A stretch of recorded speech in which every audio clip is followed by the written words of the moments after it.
I'm back from my, 5-6 day sabbatical. And here we are. Spain has won the World Cup. It is very hot in Idaho. The air in Idaho is very bad. Oh, it's just like summer. It's like I never left. So, again, I want to thank you all. If you followed me on social media, you saw some of my workouts when some of you go on vacation. Those of us that can afford vacation, or like Kevin Miller, you can't afford a vacation, but you can't really afford not to go on vacation.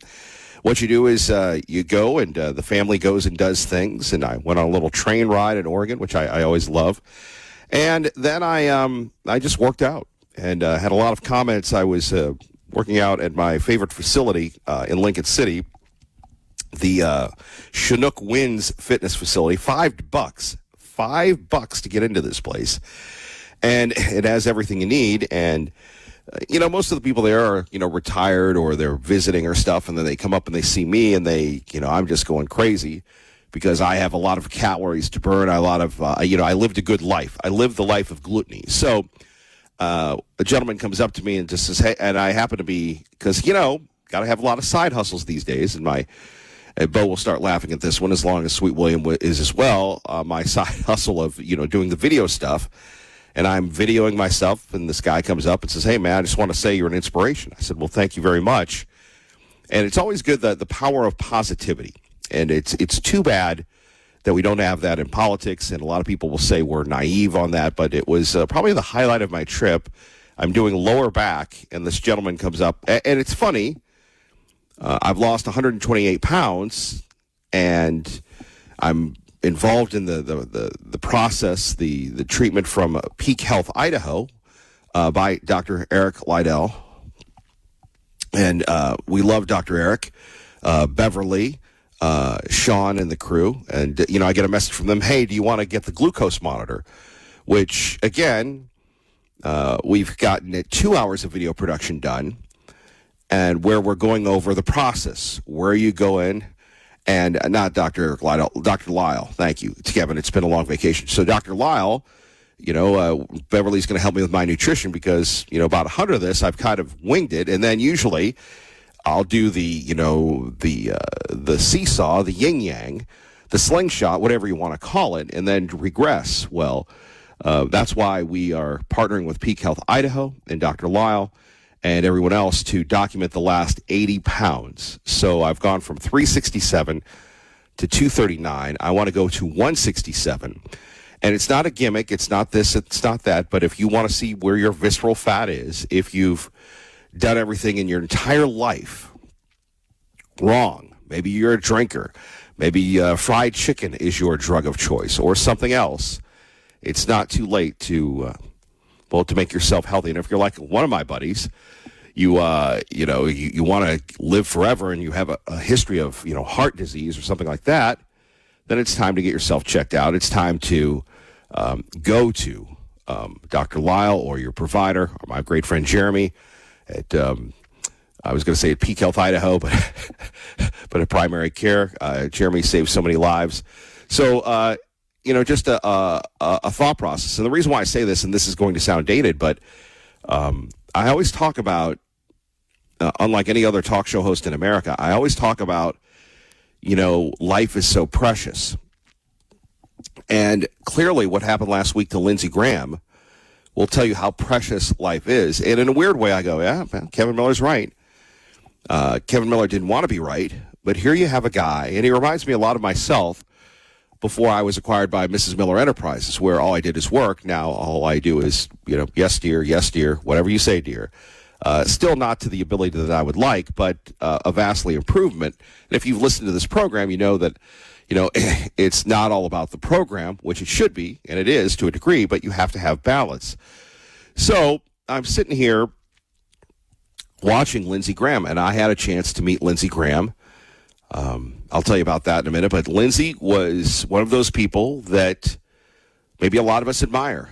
He didn't have a family, could have had a family, chose not to have a family, and instead of having a family, what did he do? He decided to live for his job. And in the end, his job did not love him back.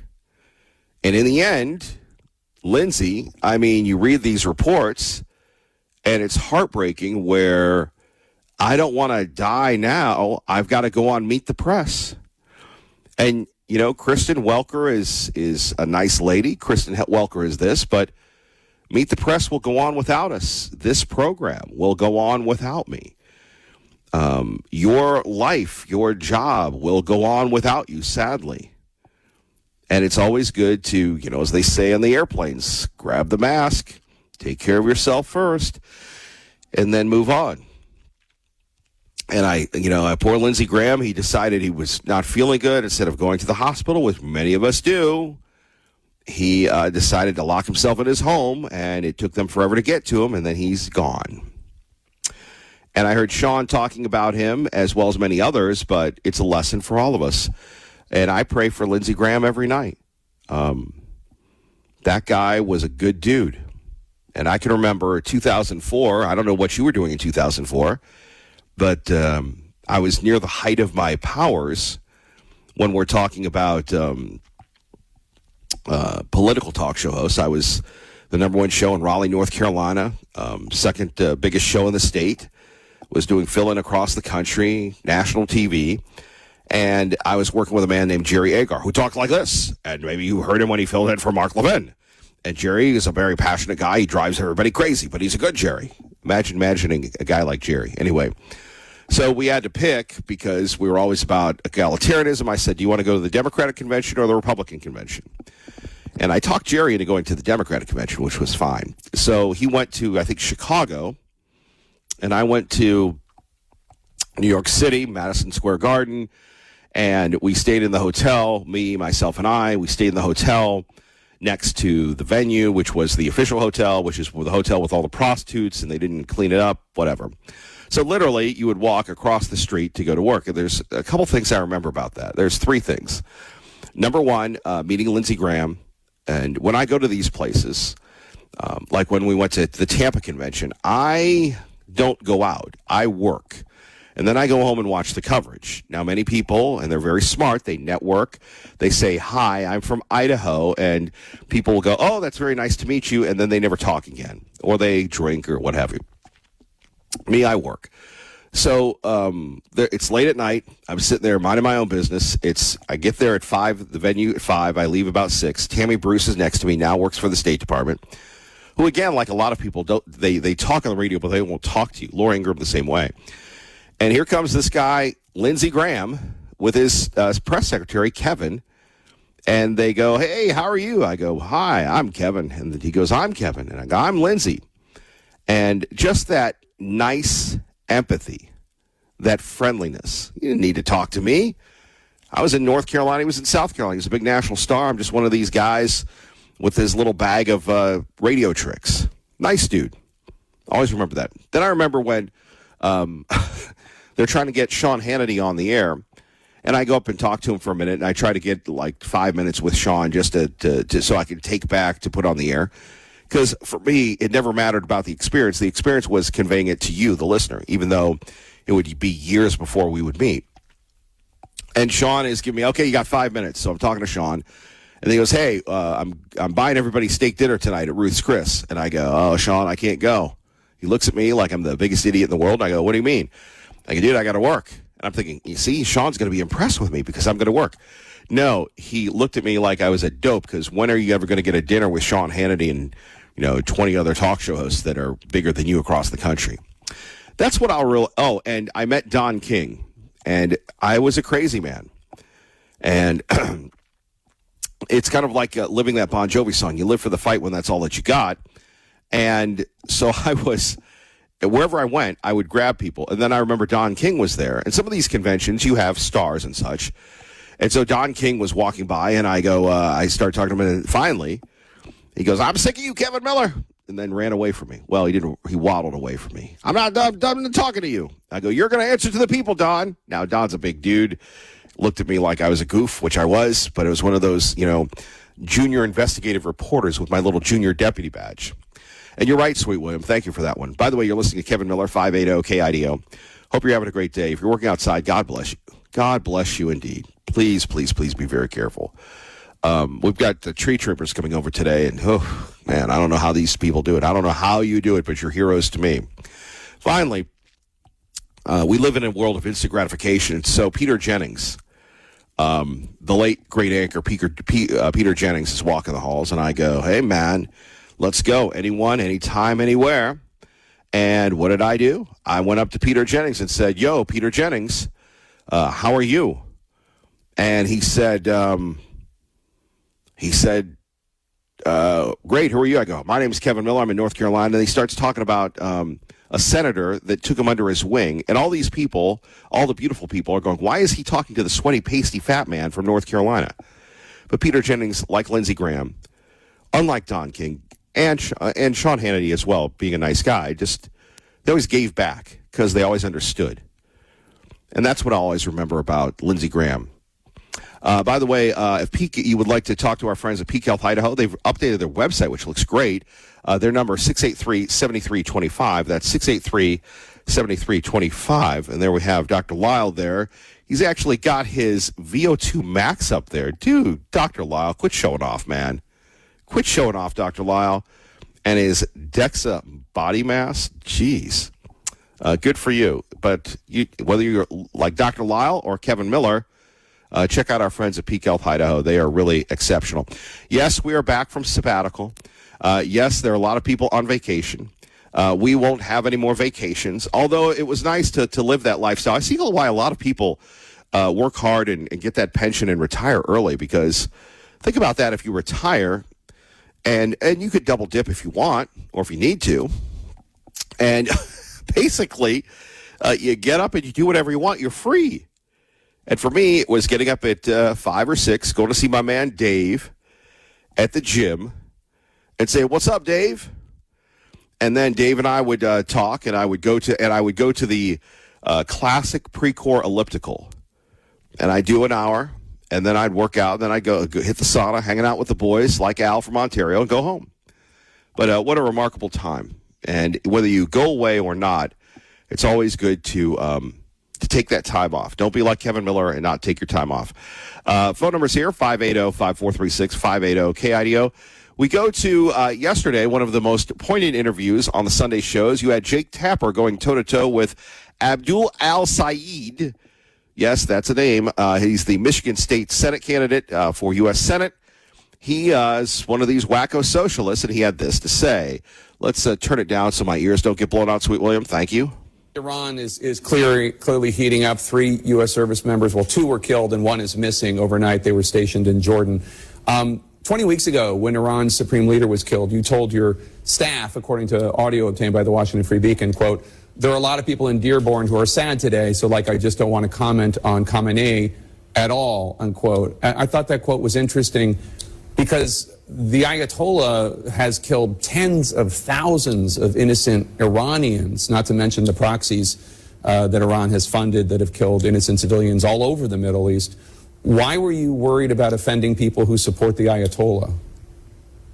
Jake, on a day where we're mourning the loss of 2 more service members in a war we never should have fought, I think all of us ought to step back and ask whether or not everybody in Michigan, frankly, everybody in America, shouldn't be sad about the fact that this president, backed by the prime minister of a foreign government, took us to a war we had no business fighting in.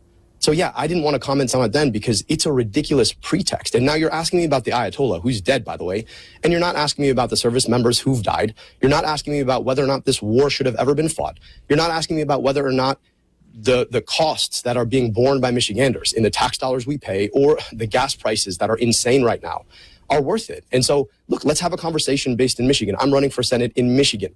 And I think here in Michigan, all of us are probably sad about the fact that we went to war that we never should have fought. I'd rather our money be spent here. I was specifically asking you about comments you didn't want to make because you didn't want to offend people in Dearborn, which is in Michigan. Let's turn to immigration policy.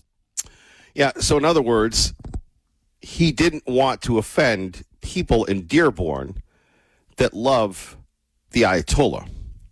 And God bless the Washington Free Beacon, who actually has the audio. There are a lot of people in Dearborn who are sad. Democratic Senate hopeful Abdul Al-Sayed said he needed to stay silent on killing Khomeini because many of the Michigan Muslim voters are very sad. Now remember, this guy's a killer. Now remember, this guy's a bad person. This guy is crazy. because IDO is dead, there are a lot of people in our country and in the Middle East who are breathing a bit of a sigh of relief today, right? Now, I think that breath of relief is going to be short because we have no idea what's coming next. And in fact, like what the CIA is saying isn't exactly encouraging. And There we have it. So he's worried about the Khomeini lovers. Let's go to Idaho Mike with Kevin Miller at 580 KIDO. Good morning, I am. Good morning, Kevin. Welcome back. Thank you. Yeah, you had a nice week off deal. Anyway, just thought I'd give your listeners a heads up on the Dairy Queen deal. He's free, so he's out and about. And, while you were gone, there was another nut job that killed the man on the little scooter on the Greenbelt, right? Yeah, I heard about that, and I heard that, was he an illegal? No, that was the guy that jumped the woman and wrestled her around. He was an illegal. Oh, my. This is a warlock goodness. guy. He's got a rap sheet like this Gary Paulson guy that worked us over at the Dairy Queen. He had a hearing, this warlock guy, and for aggressive, beating up people, and they didn't have enough evidence, so they turned him loose. And now there's a 25-year-old man that's dead, and I understand there's a couple of politicians that are suggested the family go after the mayor a little bit for having these homeless shelters with these nut jobs in it, and how that's not where those guys need to be. But well, I think I followed the case a little, and from what I understand, you had lawmakers saying we passed a law to get rid of the homeless people. And there are allegations that the police department has been instructed not to enforce it as the state wanted. I believe that, and I'm sure if I'm wrong, that is my interpretation of what's going on. And then she wrote an editorial going after the representatives. Is that it? Well, yeah, exactly. I just thought the representatives finally stood on their feet and said, hey, this is BS. We're done with this deal. We got to figure out a better way. Because this young man, 25 years old, was no different than us sitting at the Dairy Queen. There's nut jobs out there, and they're really, really serious. So, be prepared, the Boy Scout motto deal. It's a really bad deal. Let me hit you with this one.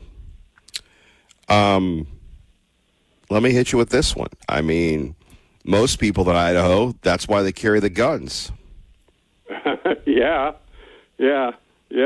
No, you got your friend Brian on there, and they just fired up the new execution deal, and he said he's a firing squad deal, but he would volunteer for that. And when you have him on, tell him Idaho Mike would carpool with him and assist in that endeavor as well. Well, do you mind if I be offensive for a moment? Go ahead. If you're going to have people that are going to be predators, then people need to treat them that way and shoot to kill. Now, I'm not saying that to be disrespectful of human life, but that's the only thing that these people understand. You shoot and you shoot to kill. The guy in Payette a year ago is my hero. You remember the 67-year-old? Yeah. That Seattle guy or Washington guy was going to beat the crap out of him, and he said, yeah, I don't think so. And there was no charges filed. So you do have a right to protect yourself. So don't be afraid to use it, in my opinion. Well, and that's what it's coming to, whether we want to admit it or not. And we have a lot of people that are here that are predators. And okay, if that's what you're going to do, then you're going to get it. Yep. No. But our guy's loose. He allegedly did his time, and the $5,000 repair on the car, my daughter's got 0 cents out of that, so that's coming along real well. Well, and again, no follow-up from the Meridian Police Department or anything? No, and we went through the whole process, Kevin, and we attended 3 or 4 different court hearings, which 100% naive on how this is going to work, but really felt like it was more or less our civic duty to follow this through and not quit. And remember, after he worked our car over, he beat that cop up. I don't know if you remember that. Yeah. Yeah. Anyway, that policeman never showed up for any part of the hearing or the sentencing or made a request for anything. And I questioned the attorney about that, and she said, well, it didn't fit his work schedule. And I thought, my God, man, he had a concussion from that whole deal. I would show up, and, he put in a request for, some kind of a dollar amount, but I'm sure he's got as much as my daughter's got. Yeah. But this Dairy Queen guy needs to go. He needs to go somewhere away for a long time and just see ya. Same with this jackass that killed the 25-year-old guy. No more second chances. No.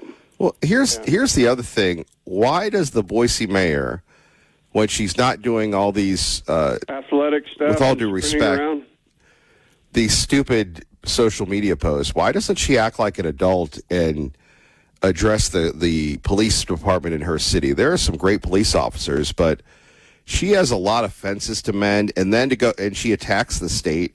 She clearly, in my opinion, she wants to be a big star nationally. And if you don't want to live here, if you want to be a big star nationally, this is the playbook. I mean, Mayor Beater, you'll agree with him or not, he wanted to be here. He didn't want to go anywhere. No, he wanted to ride his bicycle into town and be mayor. Yeah. Yeah. No, this is, I don't know. It's out of control, and these are really, really sick, twisted people that I'm not sure how anybody can ever help them. And I just know the Boy Scout motto, to be prepared, is relevant, and people need to pay attention. I'm just really happy it wasn't someone like Lucille, a really, really top-notch person that got beat up by this guy and didn't have the quick response to get the hell out of there like my daughter did. Because I'm telling you, it was going south in a hurry there. And, you don't need to forget that. Those folks are out there, and they're not good. No, again, the changing winds in Idaho, sadly, old friend. Oh, man, Kevin. Yep. Well, we're all glad you're back, safe and sound in one piece. We're lucky to have Donald Trump and Kevin Miller. That's all I got to say. We're lucky to have you, brother. God bless. Thanks, Kevin. Take care. Take care. All right, more of your phone calls next. We'll break down the mayor versus the government next on 580 KIDO. Take a look at 580-5436, 580-KIDO of crime and punishment in the city of Boise, in the state of Idaho. And yes, from what I understand from my brief sabbatical, we do have taxes being raised and raised and raised, and everything being raised and raised and raised. And just looking over things, we have a new development in Star being approved, as if you look at the city of Star as if they need any more development, need more traffic congestion. No, they whatever. It's fascinating to me that you take a look at whatever city you live in, and two things are happening. Your quality of life is going down, but hey, you're going to be able to get a coffee on every corner. And B, your taxes are going up. So when people say, well, we're bringing in all these jobs, it's socialism. It's simply socialism. We're subsidizing everybody coming into Idaho. Everybody coming into Idaho. As we were yapping a little bit more, here's another good one. A queer Methodist minister doesn't feel safe in Idaho at an Idaho hospital, saying her conference will not return to Idaho anymore. From the United Methodist Church, we'll talk a little bit about that. Apparently, we have a lot of people that don't feel safe in Idaho. The good people, we've got these people as well. I'm not saying they're not good. Everybody's good here that listens to this program. If you don't listen to this program, well, we really can't help you with that one. We would love for you to be enlightened, if you will. But it's just crazy. And again, it's the hazy hot, non-humid days of summer. So please hydrate and watch the road rage. Watch the road rage because everybody loses their mind, except the Spaniards who won the World Cup. A lot going on. We'll get updated with Fox News. Let's get you to work safely and on time. 580. Some people saying the president's strategy of just bombing Iran isn't working. What say you? We'll get to that. 2 U.S. troops, I think more, have been killed, sadly, over the Iranians fighting back. And we are back from vacation. Let's roll, and we go to Al in Ontario at 580 KIDO. Good morning, Al. Good morning. Yeah, so we have to look at predation and understand it's everywhere. Life is predation in many regards. So when we see these nutcases preying on people, we also have to look at the surveillance state safety pimps, because they are also preying on people, just like the government, just like all of these structures that are designed really to subjugate the animals, right? You know, hey, baby, we need mass surveillance so that we could keep eyes on the cattle, okay? But what, are they keeping eyes on these nutcases? Okay, we've got all this surveillance. Oh, we've got to look at all the people, and that's pretty much to surveil, political opponents, really, in many regards, because what you have is the federal government designing all of these crazy, abstract, vague, unintelligible, laws that nobody can understand, and nobody has any concept of what they are. And really, they're secret laws. And so the whole surveillance state, kind of like on January 6th, where they had all those, FBI agents and all of their drug addict informants and everybody out there at January 6th. But so the whole country, the whole world, really, it's all about this predation that's always going on. Now, everything is connected to everything else, so we have to understand how this predation goes on. Economically, right? It's the law of supply and demand in many regards, but a lot of people don't see this, and so you have to learn to see how these things actually function. But, really, honestly, when you look at Iran, there you go. There's another, the whole predation aspect of human existence. We have to look at that and see what that's all about. And within our country, right? We have to realize that there are massive entities that want to enslave the people, in essence, really. They want to enslave them. And, none are more hopelessly enslaved than those who falsely believe they're free. And so we're enslaved economically. We're enslaved by this crazy bureaucratic nutcase government that we have that wants to promote various. Are you there? Okay. Yeah, I mean, this is a little a lot here. Is there a point to calling us all slaves? At least you haven't called us stupid. By the way, Al, did you miss us? We missed you. What did you do on your time off? No, well, I do what I always do. I try and inform myself more, try and exercise, try and become the best that I can be. Remember, it's all about what? It's all about self-actualization and self-improvement. Okay, you're No, like I said, I thought of you. I was at the Chinook Fitness Center, and there I am in the sauna by myself. Sauna working really well. I go, I wonder what Al's doing right now. Is he making friends in the sauna?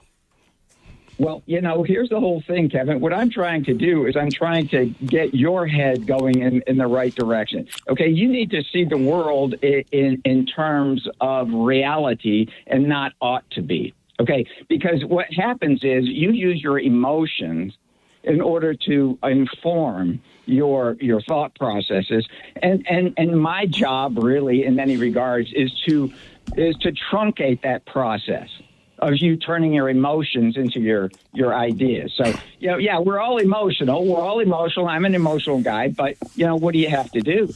You have to think with logic and reason. And unfortunately, we don't do that very well in this country.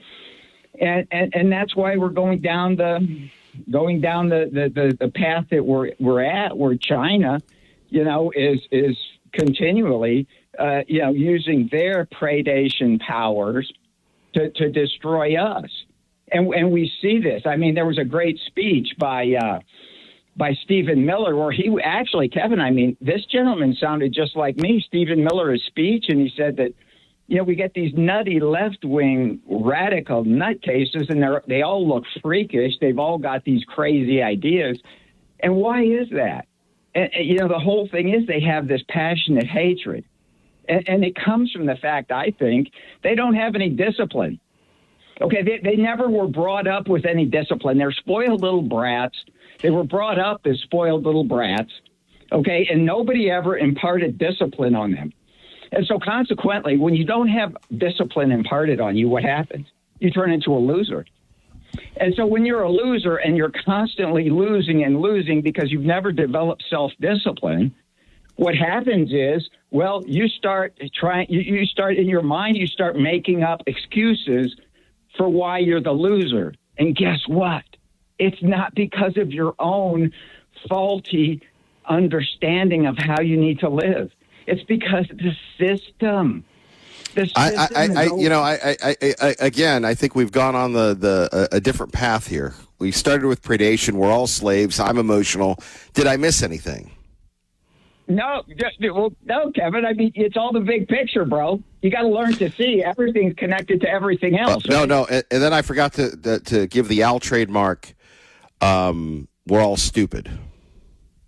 Well, no, I'm not saying you're stupid. Okay, most people are very ignorant because our educational process is designed to turn the people into cattle, right? Remember, some animals are more equal than others.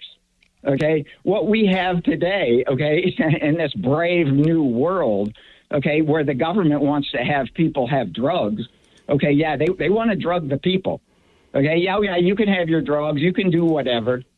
Okay, because they're more easily malleable, right? You can get the sheep, you can get the cattle to do exactly. What's the solution, Al? Because you've highlighted the problems. What's the solution? I know you save us, Al. I've always told you the same thing over and over and over, and I'm going to tell you the same darn thing. It's education, Kevin, and that's where the Kevin Miller Show comes in. Okay, that's what it's all about, man. It's dialogue, bro. Okay, everything is dialogue. Okay, it goes back to Athens, right? When we're talking about, look, the Republic. We don't teach this anymore, Kevin. We don't teach Plato, Socrates, Aristotle. Okay, we don't teach how to use logic and reason anymore. They don't even know that that's what they should do. Okay, so it comes down to dialogue where, you and we're going back and forth here. And at some point, people are listening, and they can find out what the truth is, I think, because the truth doesn't need to be defended, right? It defends itself. So, if there's little morsels of truth that are coming out in our dialogue, people are going to be able to understand that, I think. So it all comes down to education. Kevin, the power of a nation is behind the eyeballs of the people. That's really where it's at. And the more we can do various dialogue with people, I was at this Chamber of Commerce mixer, and there was this lady there, and she's a little older than me. She was in her 70s. And we started talking, and she was saying about, how women in this, or her daughter was a retired Lieutenant Colonel Marine in this. And then she said, I can do whatever a man can do. And I said, no, you can't. Let me tell you, Kevin, instantaneously, it turned, she just, I've been up against this all my life. I'll debate it with you. We'll go back and forth to find out what the truth is. But, the fact is women can't do what men can do. It's just the way it is. I'm not a misogynist. Women, they have, their place in this world, and we have our place as men. But, you're not going to take women and put them in the military, for instance, and think that you're going to have a great military. You're going to degrade your military. And that's what we've been doing. We've been degrading our military through DEI. And now the great Pete Hegseth is trying to turn this around. And, he's coming up against a bunch of leftist radicals who don't like the idea that women need to be, with women and men need to be with men. Because women have the ability to do what? They use a wink and a smile and they get what they want. It's just the way it is. Now, all right, Al, thank you for the call. Let's go to Denny in Nampa with and Kevin Miller. We're just letting Al get everything out. Little long one for Al. We go to Denny. Denny, are you there? Yes, sir. I'm there. Welcome back, Evan, to KIDO. I'm glad you had a good sabbatical time off. We need you refreshed and ready for the midterm season that's coming up and all the other great things that you do through the year for the community. Okay, I mainly called about the Greenbelt situation in Boise. You kind of hit the great point talking to Mike. We know this is a hairy state, but I know good and well there are certain people who do not wish to carry firearms. That's fine. But I understand on one of those attacks it was so fast and quick, nobody had a chance to react. And I'm sorry. That's where I'm a firm believer. If you cannot get to your firearm weapon, there are plenty of things out there we can get. There's a wrist fogger. There's a wrist mace. You can buy at any sports store. You can buy at Walmart sporting department, or you can buy it in the automotive department. They have them in closed cases or an open case carry situation where they can have it on display. You can pick it up. I know we can't put the commercial on the name brands on your program because they're not paying for the spot, but there's plenty of them available. There are non-lethal, small, compact defensive weapons.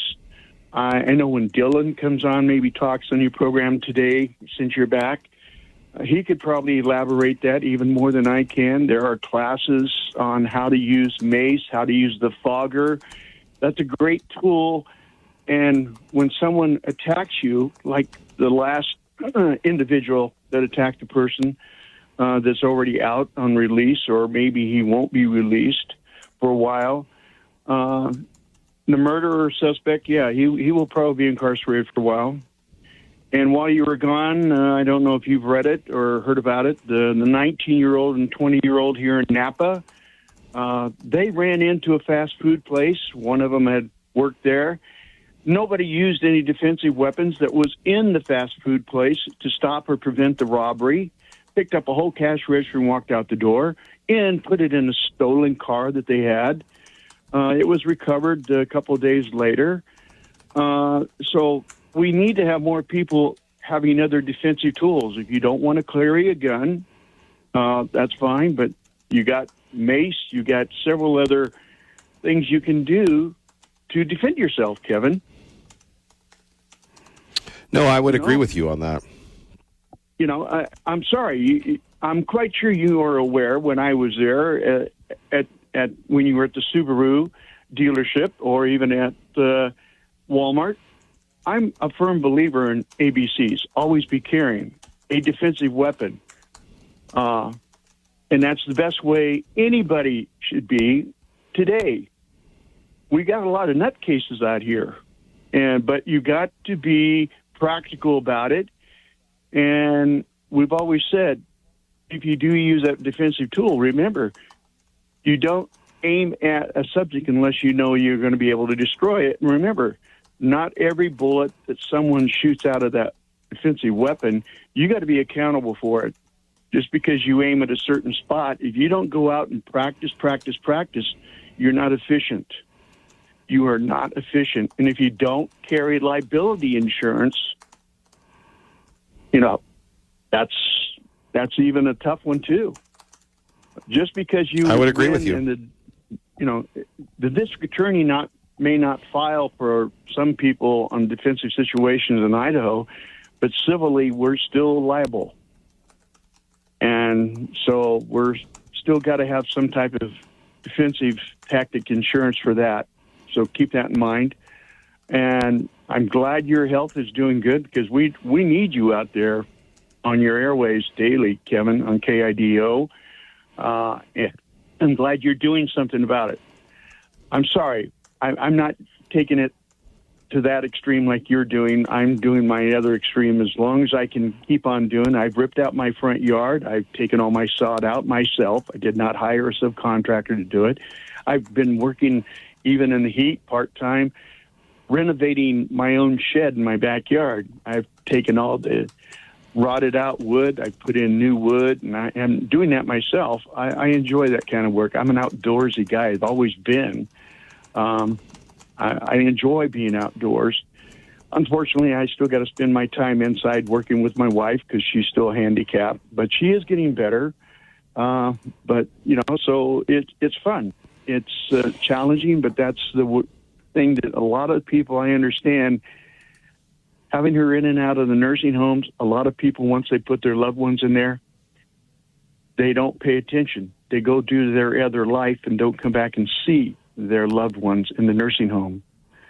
So I'm glad you and your beautiful bride are able to provide great attention for each other, because that's what it takes to have a great life, have a wonderful spouse that loves you and you love them back, because you never know when you may not have them. And KIDO. Thank you, right. Kevin. God bless. Thank you. And we'll expand on that in a minute. Kevin Miller, 580 KIDO. Please pray for their families. The power of prayer should not be overlooked as the president ramps up the pressure on the Iranians, and we will see whether or not our friends, the loons, the libs, will in fact actually back the commander-in-chief. Good morning. Kevin Miller back with you at 580-5436, 580-KIDO. Here's another good one.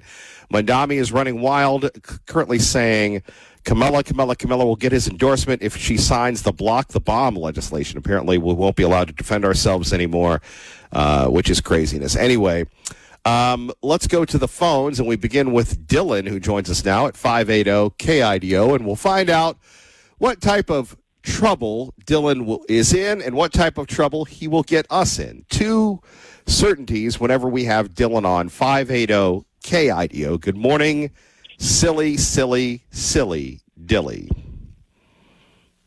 Well, good morning, K. Millie. The trouble that I've been in is I'm a man of regiment. I'm a program. I do the same things every morning, and a week without Kevin Miller is like, I don't know, rolling on flat tires. So welcome back, my friend. It's good to hear you.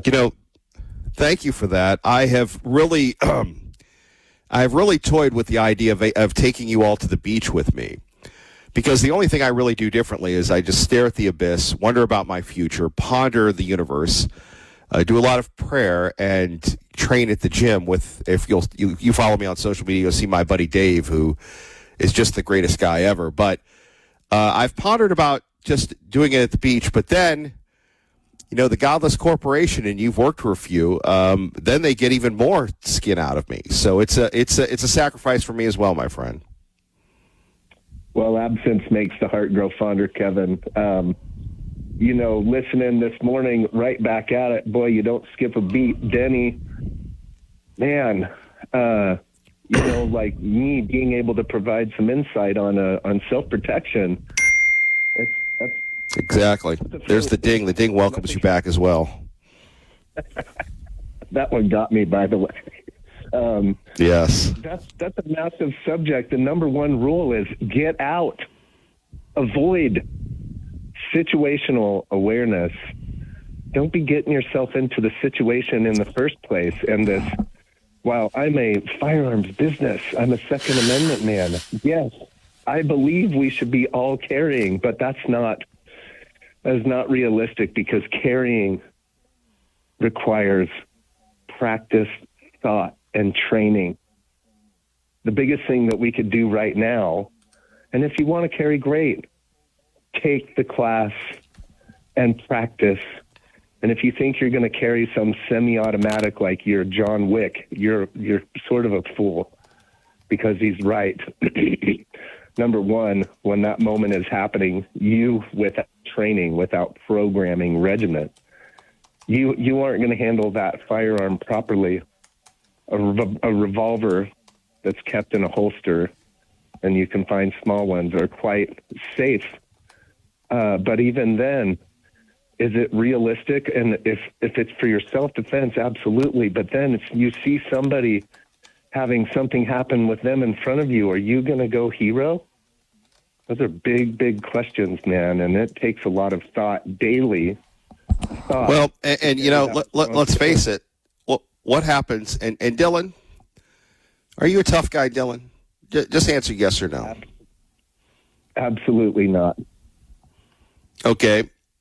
And I don't mean to, pry and get in your pants here on this one, but you ever been in a fight? Certainly. Okay. So we know that the things that break down in a fight, all of a sudden something gets verbal and, there's the turn that we can't, then you go, the older you get, the more you see it happening. And sometimes you can't stop it anyway, but you go, there we go. And, the getting into, pulling out a gun is like getting into a fight. If and people will tell you this, and again, obviously from you, the Great Idaho Show, Old Arms of Idaho. You're not paying me to say this. I say this because you're calling in, and we love having you on, and you're a local businessman. So, and you love Americana. So anyway, I'm not getting paid for that commercial. It's just my way of showing my affection. So, you know that if you pull your gun out, the people that train you say as you just went over, you have to be prepared to use it, because just like in a fight, you go, I'm going to get you. The guy calls your bluff, and you're going, uh-oh. Greg Ferreira in Memorable Memorial. But you know what I'm saying. Just pulling a gun out, especially on a thug who has nothing to lose, as you've just said, sir, would compound the problem. Can you expand on that statement? Yeah, I mean, absolutely. What is it going to take for you to pull a gun? Number one, is somebody encroaching on your space? Is somebody getting within the arm's reach of you? Do they have a weapon themselves? Okay, if they have a weapon, yeah, it's time to pull a gun if they're encroaching you, but you still need to be backing away. Get away. If they're following you, yes, that comes to that point. We're turning into New York City here, where like Tea Party Bob gets mugged. Things are happening on the Greenbelt. This is real stuff, but it's get away. Start backing up. Start getting away. Try to get away. And once you pull that gun, man, I'll tell you, I can't speak for that one. You better be dang well sure what you are doing, because your life is about to end up in the court system for years ahead. And in that one, you are, in today's world, guilty until proven innocent. Well, now, see, again, you bring up another very good point. And I don't know if you've been colluding with Greg Pruitt from the Idaho Second Amendment Alliance, but he's always said, and I don't think they ever passed this in this state, that you should not have to go broke if you defend yourself. Because, look, you have some people, and I believe it's happened locally, where they still prosecute you, even if you kill or injure the bad guy. And look, this is no legal advice, but just based on what I've seen on watching television, and if it's on television, it must be true. If someone's gonna get you, I think you need to use the lethal force, because if not, they could sue you into oblivion. Now, am I right or am I wrong? My opinion, that is. I tend to agree 100%, and I do believe that specific issue, which I know did come up, I think it's House Bill 1089, I think I got it close, but that did come up, and I can't remember if that passed or not. But regardless, get out. Have situational awareness. Just get away. Just like in school, your parents told you, don't get into a fight. You should just run. Well, nobody needs to be a hero in the name of somebody else's death, whether they're having for any reason, because it's ultimately going to ruin your life. The biggest thing that we could be doing, if people want to recognize this, most of y'all are conservative listeners. I'll bet you that most people who carry vote. And if you don't carry, which you should and train, and I believe in that, you need to vote, because what's happening in Boise right now is all on your hands for not voting. There are plenty of good, God-loving conservatives in Boise, and for whatever apathy that they have, the issue is liberalism taking over in our state, and you got to get out and vote so we can, make sure that the homeless go to the places where the homeless need to go, which isn't right down the street from you trying to, I don't know, they're in crises. It's not about accepting them for their crises. It's about helping them find their way out of it. Just like the Boise Rescue Mission. There's a wonderful example of how to take care of homeless. We just need to expand on that. But get your butts out there and vote, for goodness sakes. Yeah, I would agree with you on that. And then we go to the city of Boise. And again, I was following this as I was looking at my only friend that I have to pay to be around, the Pacific Ocean. And I said, hello, my friend, we meet again. And then I'm looking at, the media post from, as Bonnie called her, and maybe we need to bring this back, Snitch McLean. And Snitch McLean is ripping the legislators because they say that the victim's family should sue the city. And, Dylan, you're a lot younger than I am. You're one of those millennial punks. And I say that as a term of endearment. So you and your little, millennial punks, you look at social media like a commodity, but with all due respect, and maybe we should say this about Mike Simpson as well, but, Mike's on our team. I know some people disagree with Mike, but God bless Mike. He'll, unlike every other politician, if you disagree with him, he'll come on even more. But, Mike is doing these social media posts where he's dancing to this, and he's getting a rise out of a lot of people. Michael Deeds writing about it.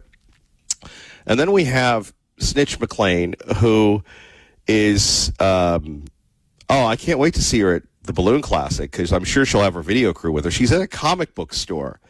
And look, I love comic books, that explains my moral foundation. But she's interviewing a guy who I'm sure is a very successful writer who wrote the doggy book, the Dog Sitter, that's based in Boise. And I'm going, with all due respect to every local elected official, we don't hire you to get on videos interviewing someone at the comic book store. We hire you to work with law enforcement, our taxpayer dollars, to make sure that people aren't murdered on the Greenbelt, sadly. Your thoughts? Yeah, I couldn't agree more, Kevin. If you really look, Kevin, you're a producer, right? You're not by title in the game, but you're a program manager.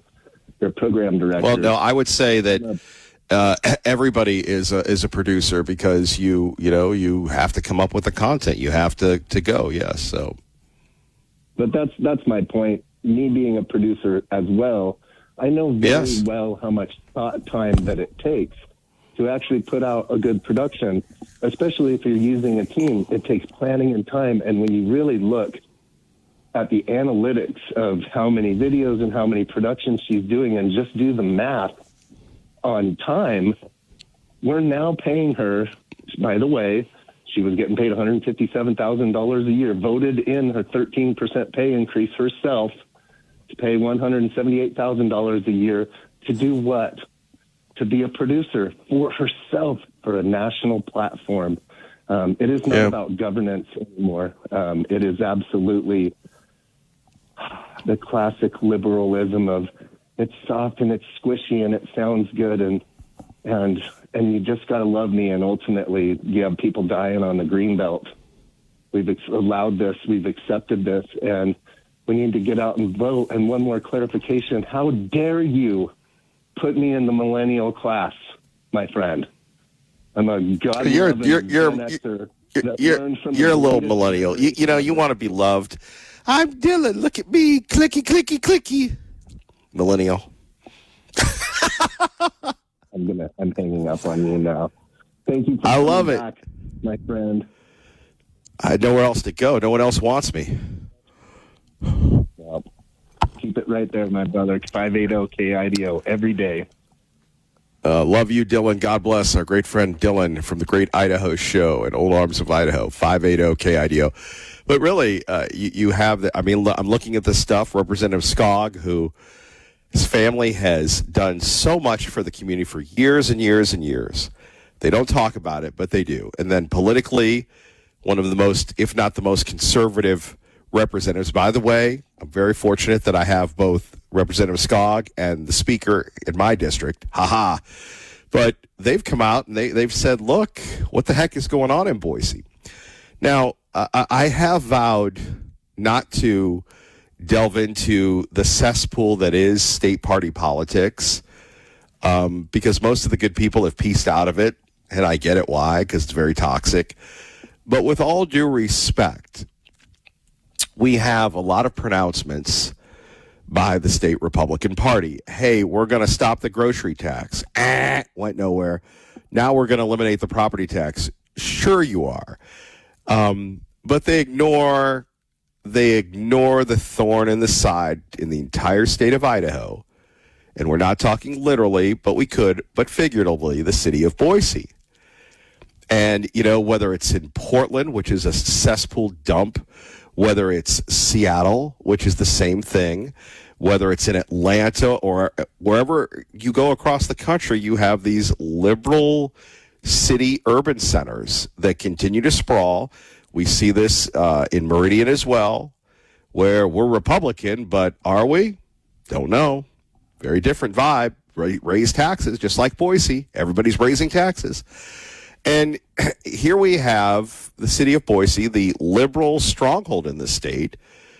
And, look, we have a young lady by the name of Senator Galloway. She got elected in Boise, very, very close, and she's getting out. Now, I know someone else is going in there to try to do this, but where is the support? Shouldn't that be the number one priority? And again, the Republican Party booted me. I'm still a Republican, have been for 58 years, but God bless them. But you talk about negligence and incompetence. You allow the city of Boise to just call people out and to tie rainbow ribbons around trees and flagpoles, and the crime continues on. You go back to the last mayor's election, and, Mike Masterson, hardly a conservative, a guy that served in public service, a great public official, loves the veterans, but not a conservative. He was the only one that would challenge her? Okay. Then if you're not going to challenge the city of Boise, you have to figure out a way to marginalize it politically. Otherwise, I think you're going to have more tragedies, and you're going to have the comic book loving mayor versus the conservative lawmakers in the state. And is that really keeping us safe on the Greenbelt? I love the Boise Police Department saying, well, now we're going to have more police on the Greenbelt. I used to walk that thing every day.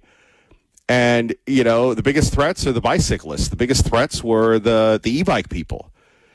And I'll have to tell you, past couple of years, I haven't seen many police officers there. Now we're going to flood the zone? Well, how about being proactive there? And look, that comes from the top, does it not? 580-5436, 580-KIDO. Kevin Miller, 580-KIDO. President, they started adapting the Southern accent. Hi, y'all.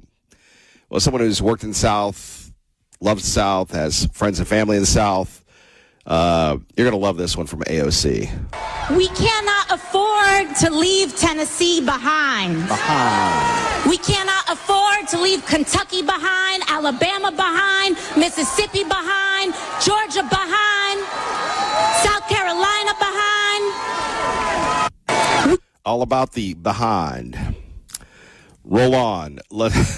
We go to Brian. We cannot afford. Okay, please. We go to Brian, who is authentic and transparent. Our great friend on 580 KID. Good morning. Hey, Kevin, I missed you. How you doing, buddy? I'm living the dream, still here. And you, my friend? I'm good and alive and doing better. We can leave AOC behind. How about we just get her out of office? We can afford to do that one.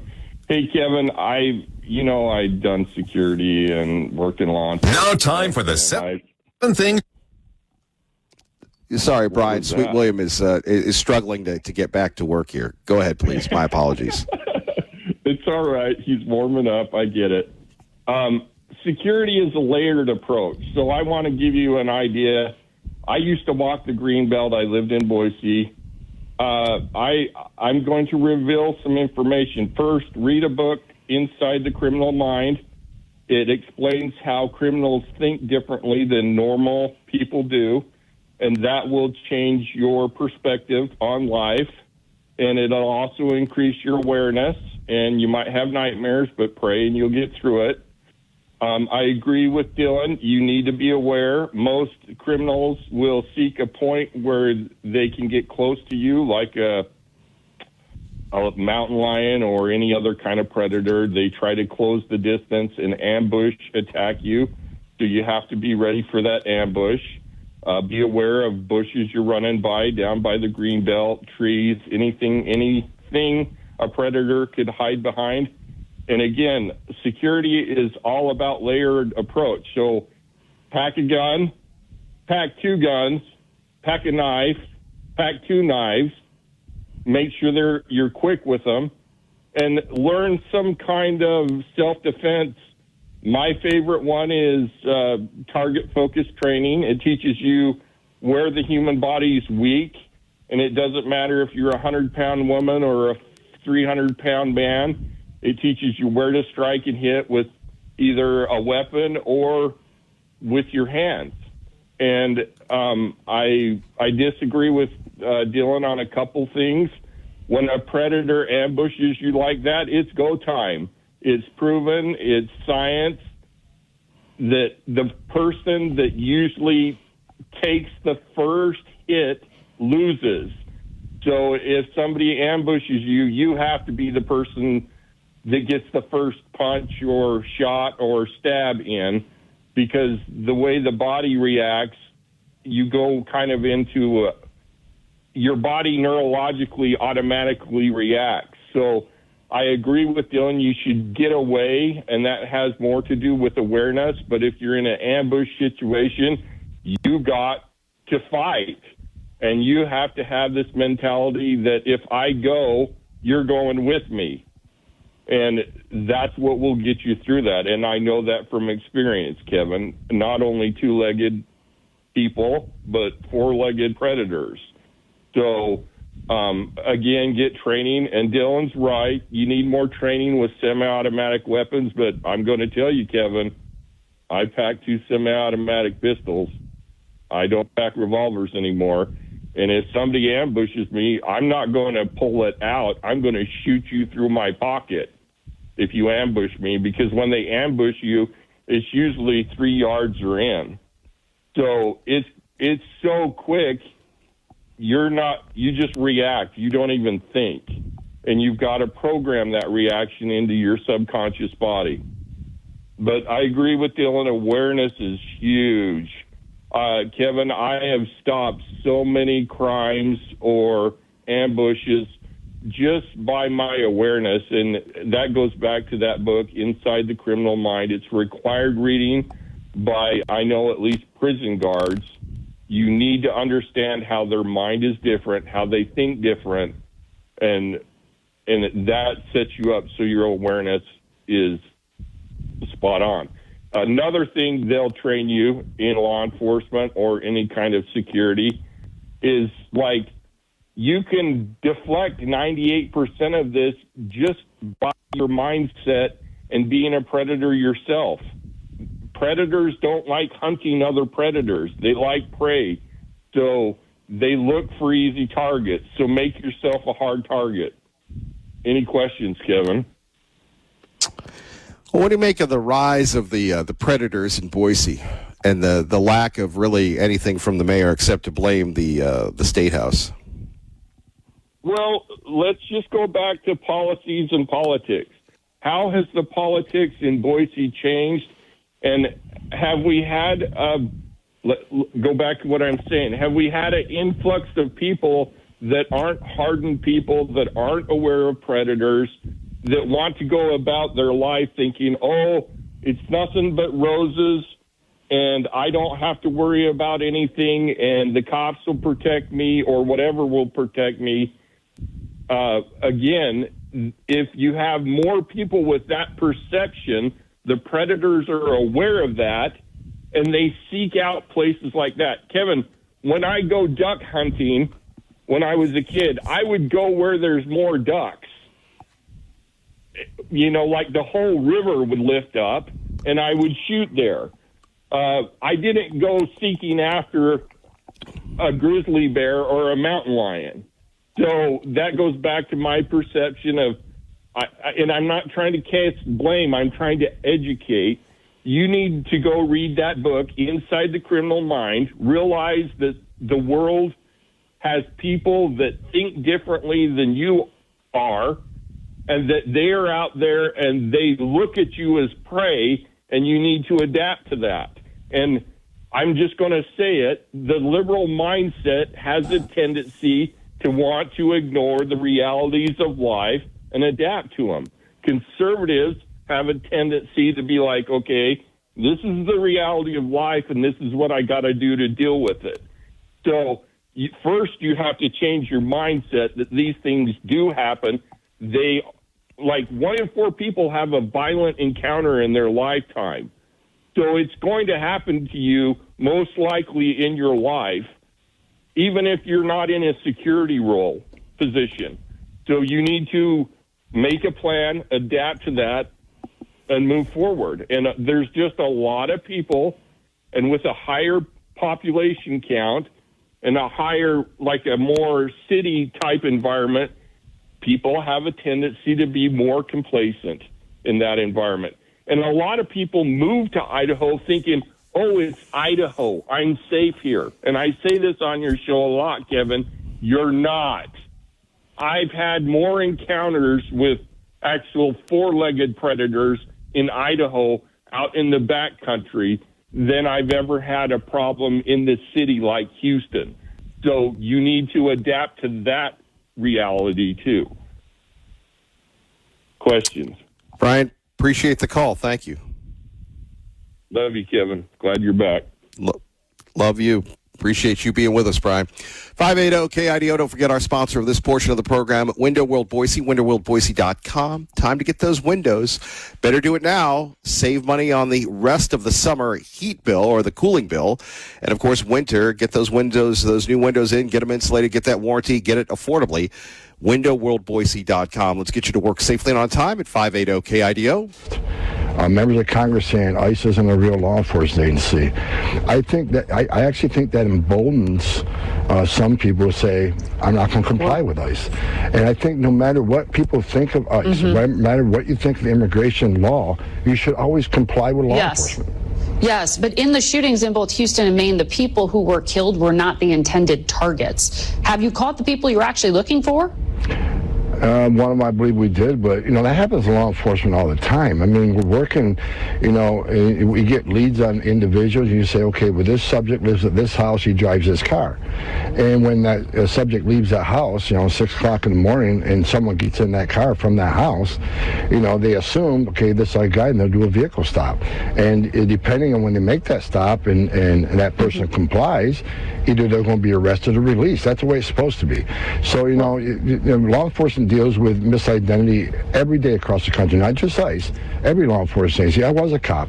I know that happens. Yeah, but these were fatal shootings, of course, in Houston and in Maine. And in Houston, it was an unmarked car. So when you're saying don't resist, these individuals who were chasing the man who died, they didn't have markings on that vehicle that would allow for him to know that they were ICE.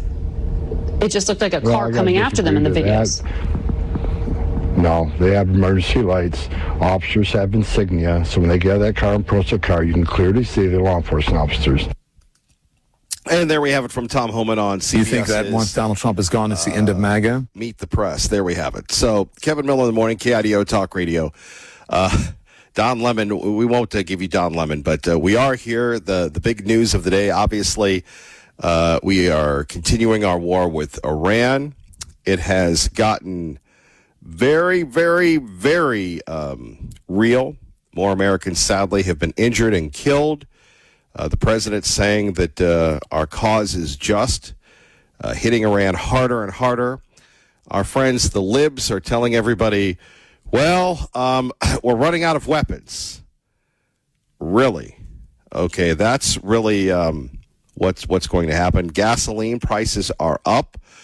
Locally, people are still recovering from the tragic murder in the Greenbelt. We have Idaho officials, the Boise mayor, blaming each other for this.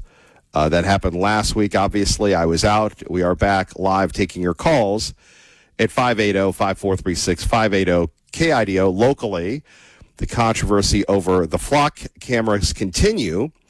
And also, I don't know if anybody has covered this story yet, but we are seeing something that is going to benefit the state of Idaho. And it's about data centers.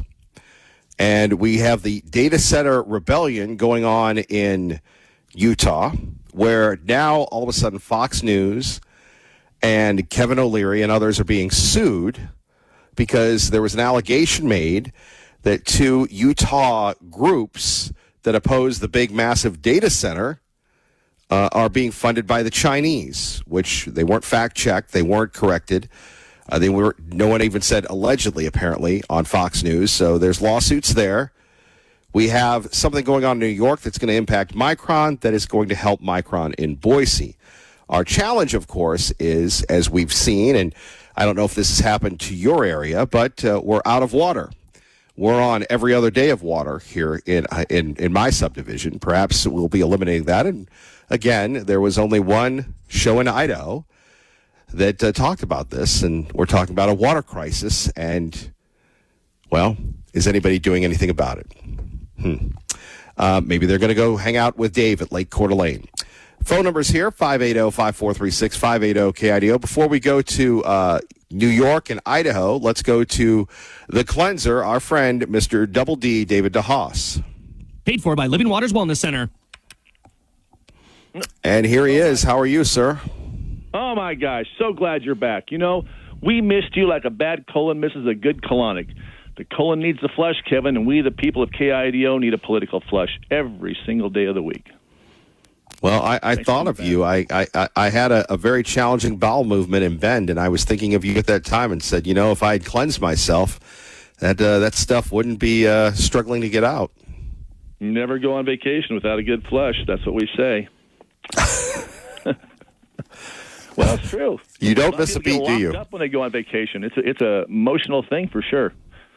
But you asked me about water fasts last week. Remember that? Yes. All right. I live by them, yes. Well, it does give your body a break. And we discussed this with Jim Zamzo back in episode 180. So imagine for a moment you have an old Tupperware container in the back of your refrigerator. You open up and it's got mold and it stinks. Now, if you don't put anything else in the refrigerator, is that a cleanse? If you don't throw out the old rotting food, you haven't cleansed the refrigerator. So if you give the body a break, that's great. Give you an example. We had a guy that did a 40-day water fast. Then he came in and did a 10-day cleanse. He couldn't believe how much gunk came out of him. He lost about 15 pounds of just old rotting mass coming out of him. And I finally got... Wait a minute. How long was the water fast? 40 days. Dude, that is insane. I don't know. I've gone 6, and you know, that's commitment there. So, and you believe this guy. So, you know, water fast, of course, your glucose and glycogen are out, so you lose a ton of weight anyway. But to go 40 days and then to even have more gunk in him, eesh. Yeah. People don't understand how much stuff is just in there every day. The average person on our 10-day retreat loses 10 to 15 pounds, and that's just poop. It's not fat. It's a lot of poop in the house. It is. So you get it flushed out, and a new day is dawn. So now he knows. Now, wait a minute. Even if you're eating a lot of fiber, you're going to still have stuff in your thingamabob there, colon? Do you ever get emotional or upset or worry? We all do. You ever listen to this show?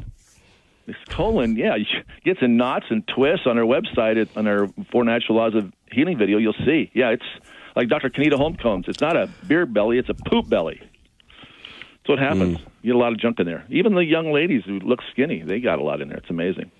So anyway. Well, they're carrying a lot. And the parasites. We haven't even mentioned that. And the rump Colon shakers. Yeah. Of course, colon hydrate. You know what I love about David DeHaas? I'm sorry. You know what I love about David DeHaas is nothing ever phases him. And I try so hard. But he's on message. So I'm going to shut up now. Back to you, please. Try harder, Kevin. You just got to try harder. Yes. Anyway, colon hydrotherapy should be everyone's first step towards cleansing. Learn how at livingwaterscleanse.com or call us at 208-378-9911.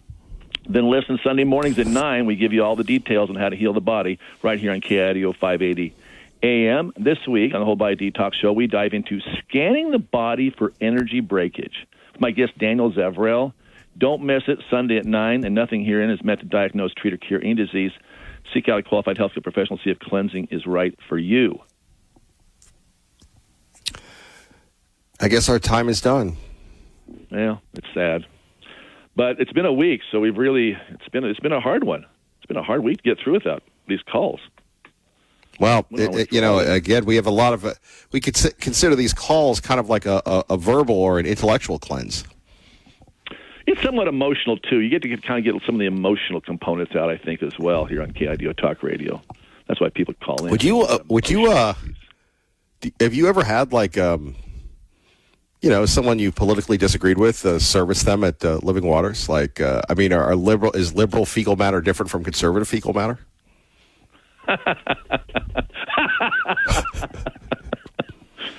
I don't think so at the end of the day, but yes, I have. I can't. You know what is interesting, though? For the most part, no, I get mostly, I think you attract who you are, and we say a prayer every day, send us the right ones, keep away the wrong ones, because, we're a small company. We just want the right ones, and for most part, I was shocked when someone came in 2022 and said they had the jab. I went, what? You came into our office? I found it kind of interesting how that all played out. But no, I've served both sides of the aisle. Both sides of the aisle need a clean colon. Maybe one side more than the other. Bipartisan bowel movements for all. David DeHaas, thank you, sir. That would be my slogan for sure. You have a blessed week, my friend. Welcome back. Paid for by Living Waters Wellness Center. Now, you have to admit, they're getting more and more entertaining. Bipartisan bowel movements. We're all about that. Phone numbers here, 580-5436, 580-KIDO. Let's pay this off. Here is New York Governor Kathy Hochul on Face the Nation. I want to ask you about a decision that you made this past week that made very big headlines. You signed an executive order to ban large-scale data centers for a year. These are those big buildings that help to power artificial intelligence technology centers. It was just a few months ago you said data centers were a local decision for municipalities. What changed for you? Well, I would say... We'll talk about it next. Kevin Miller, 580-KIDO.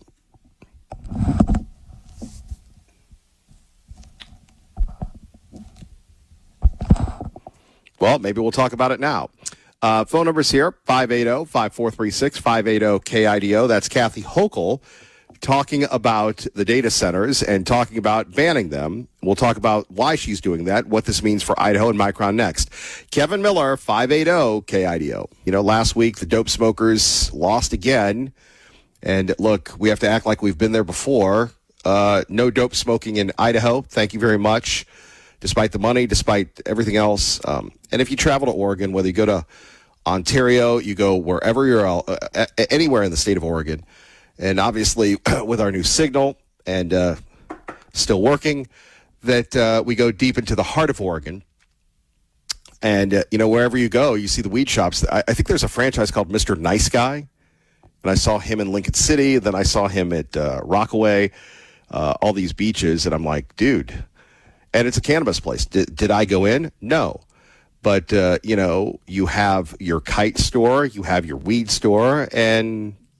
despite some of the facilities that I stayed at, again, working class people, I'm sitting there and what did I smell? Somebody, even though there's no smoking in the buildings, you have somebody on the beach or somebody in the parking lot. And thankfully in Idaho, our noses have not been destroyed by it, but you can tell, okay, it's the stinky weed person. It's the stinky, stinky, stinky weed person. I go, dang, man.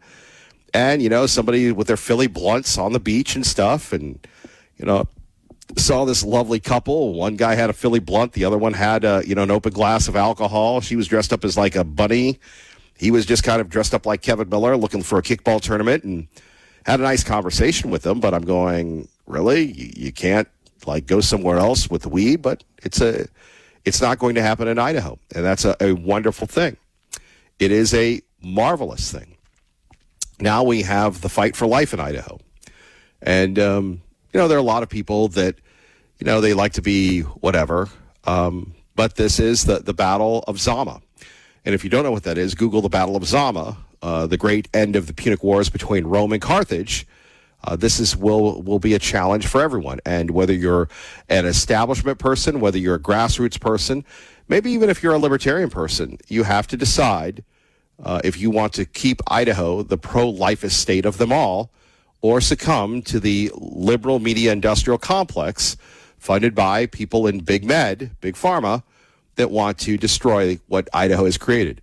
And if Idaho is doing something wrong, if Idaho wasn't on the right track, then my dear friends, we wouldn't have these challenges to the pro-life law. We wouldn't have, after the Dobbs decision, Joe Biden, we remember him, Joe Biden, suing the state of Idaho. He thought that we would roll, and we didn't. Anyway, after Lars, we're going to get to the situation concerning banning data centers. When we talk about AI, and AI is great. AI can do your thinking for you. And then all of a sudden, as a buddy of mine once told me, if I have AI or if I'm doing your work, what do I need you for? I think that's what people don't understand about artificial intelligence.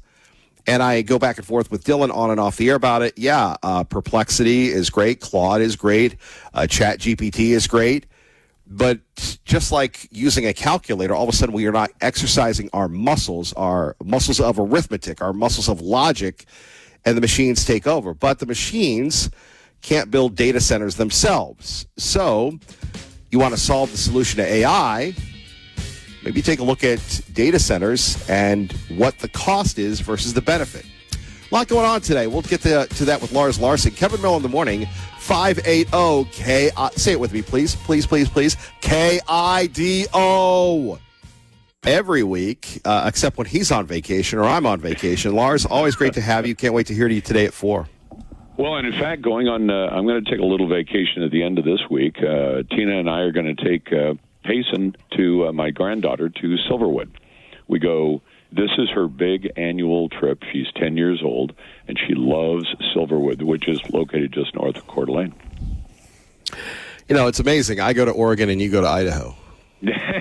Well, as long as you don't mind the woke, Oregon is a beautiful place. But to paraphrase Mark Twain, back in the day, Twain said, France is a wonderful, beautiful country, except that it's full of Frenchmen. And Oregon and Washington are wonderful, beautiful places, except they're full of crazy liberals. Yeah, no, I marvel at it. I really do. The beauty of first trip to Bend and then to Lincoln City and the like. It's it's a very different world from Idaho. I wonder how long Idaho will be able to hold out, if you will. It's going to be tough because you're going to have to maintain a conservative point of view in the kind of policies the state has. In fact, a good test of that, Kevin, is coming up this year. I guess the abortion measure made the ballot. So Idaho, one of the few states in America that actually saw fit to, and I thought they were right to do it, to outlaw most abortions. And now the pro-abortion crowd, which is anxious to kill babies, have decided to get it on the ballot and ask Idaho voters, will you basically legalize most abortions? And I hope Idaho voters say no, but it'll be a test of whether or not the politics of Idaho have changed. Well, and there's a lot of money behind that. And of course, Joe Biden sued our state after Dobbs, and the pro-life movement is very passionate, but will be outspent on that significantly. The weed measure, though, failed again in Idaho.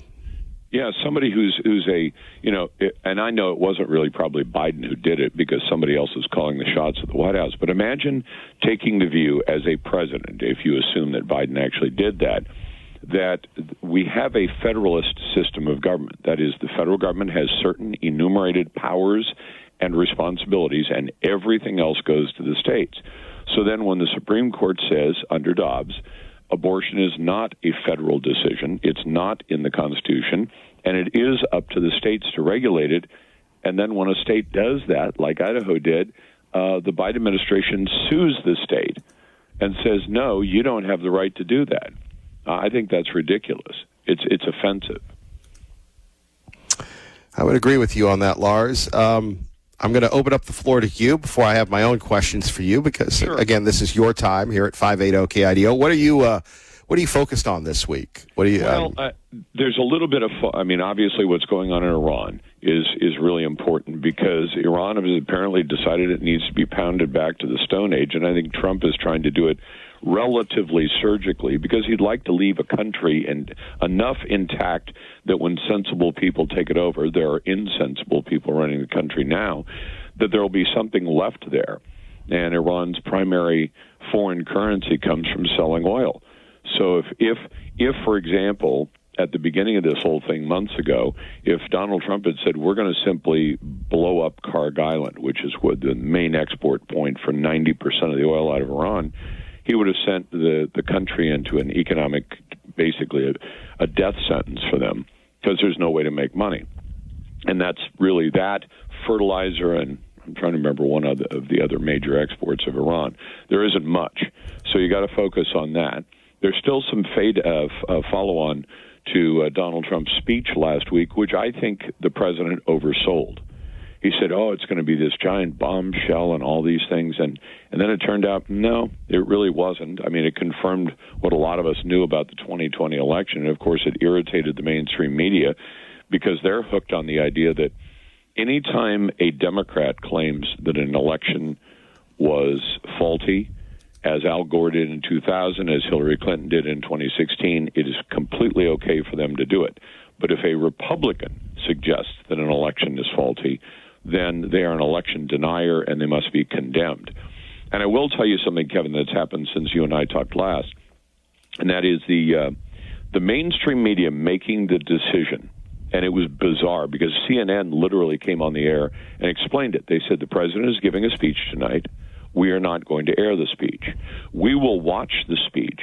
We will then decide what parts of the speech are worthy of being told to the public and which are not.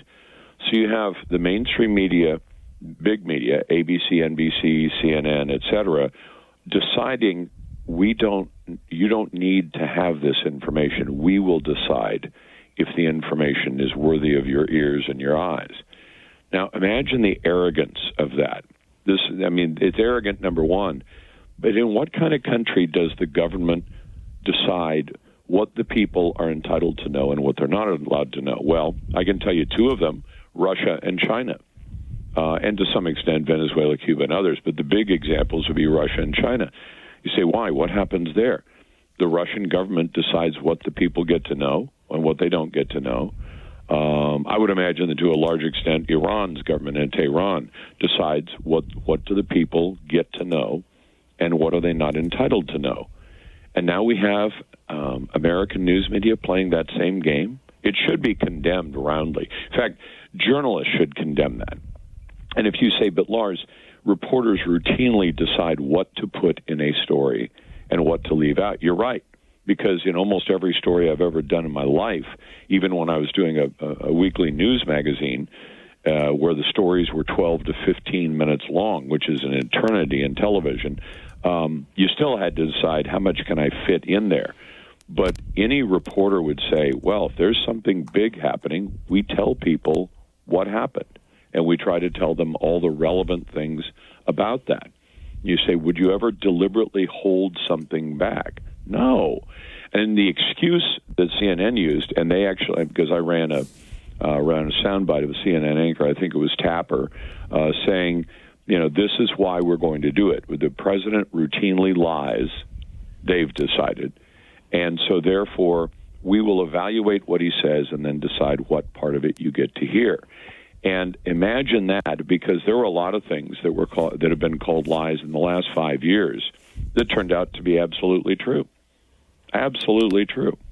So for the news media to say, we're going to decide not there are 100 details, but we can only fit 50 of them into a 12-minute story on the air, but to say there are lots of details, and we'll decide which ones that you should trust. You have to take our word for it.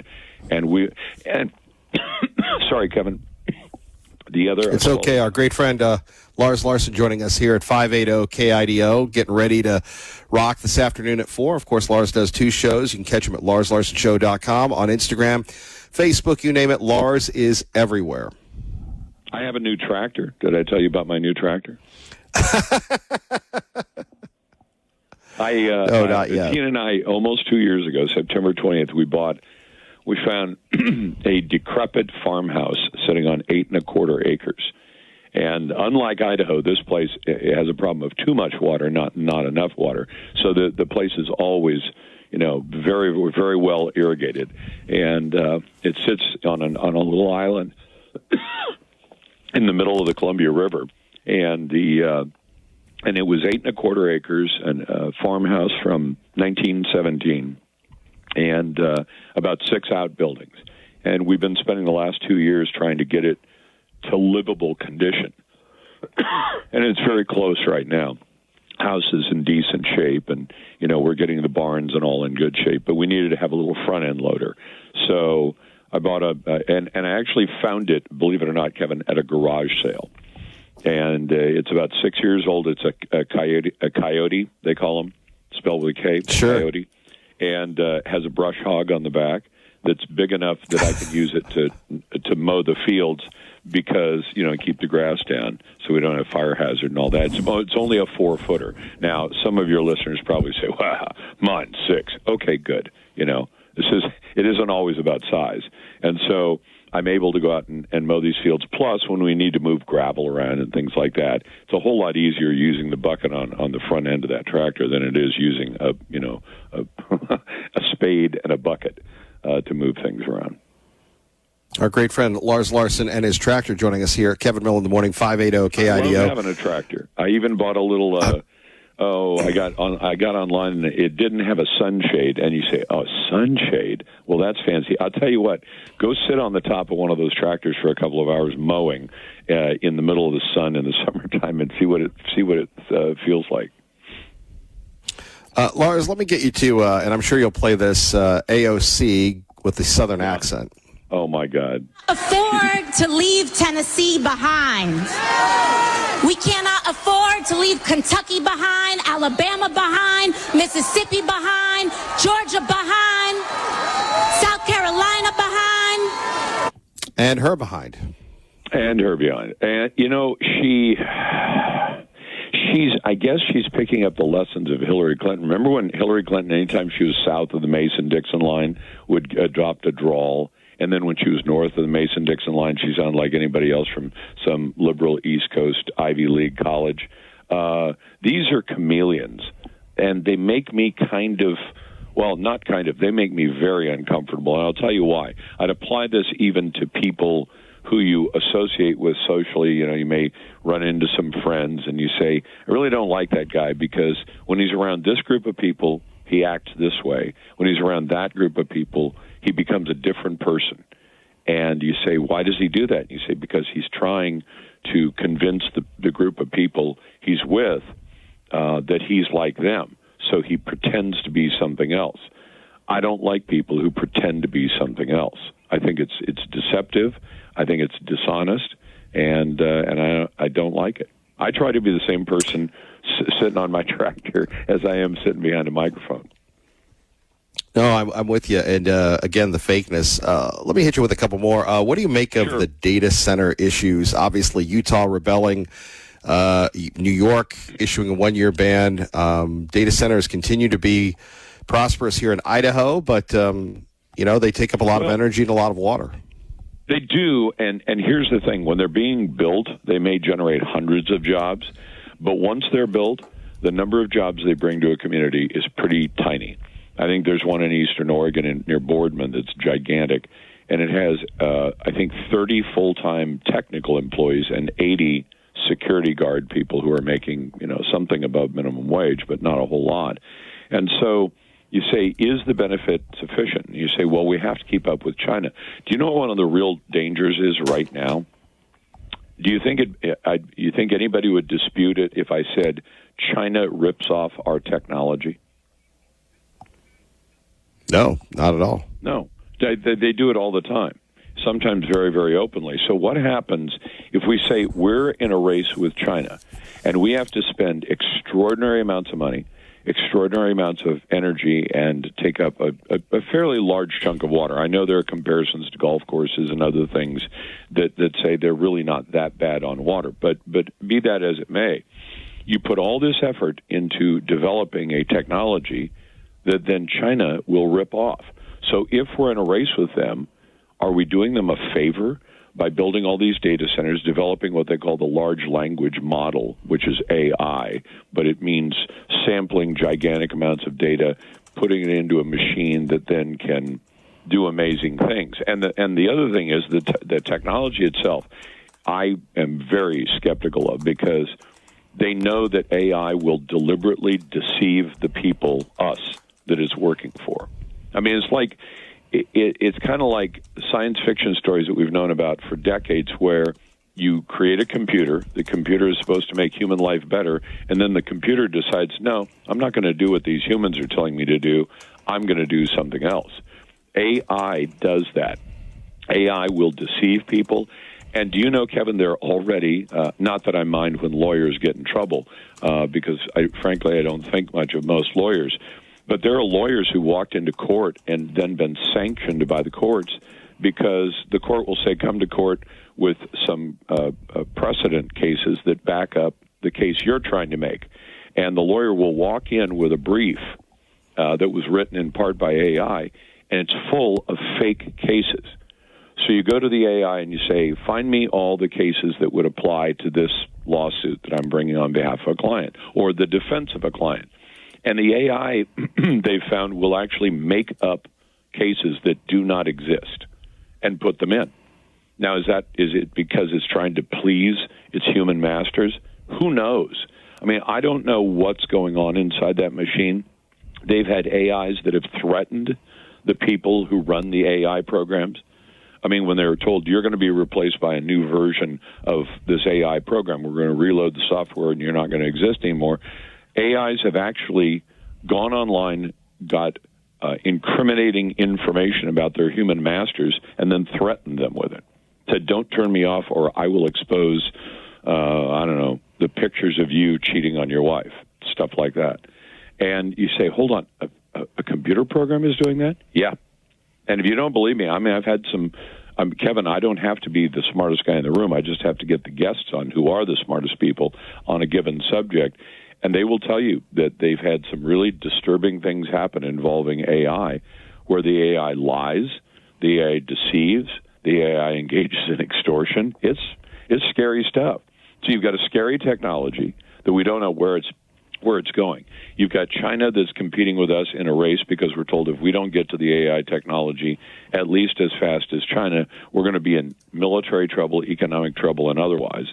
And then you realize that even if we develop the really hotshot AI technology, if China just rips it off, it would be like, Kevin, if, I don't know how much Apple, I don't use an Apple phone, but if I had one of those Apple cult phones, they probably have hundreds of millions of dollars of research that went into making the phones. When they actually start making the phones with all that research, the phones, as I understand it, in China cost about $20 a piece to manufacture.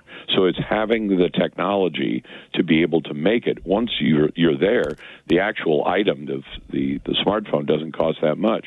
But imagine if Apple spent $100 million developing their latest, greatest Apple phone, iPhone, and then I was capable of coming in and simply stealing the design and knocking out copies all day long.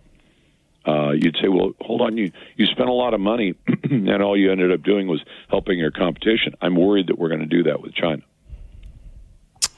And finally, back to Iran, your thoughts? What's next? I hope it gets over soon, because Iran, and I would hope the rest of the world would look at the behavior of this country and say, if you took it away from Iran and simply said, if any other country on the planet behaved this way, what would we do to them? I mean, if you know that we share territorial waters with Cuba because our waters go out past, Cuba's only 80 miles away, and typically our territory goes, I think, 200 miles off the coast. So Cuba has territorial waters, we have territorial waters. Both sides effectively say, and we'll leave the space, the water in between Cuba and the United States is somewhat neutral, that we allow people to go through.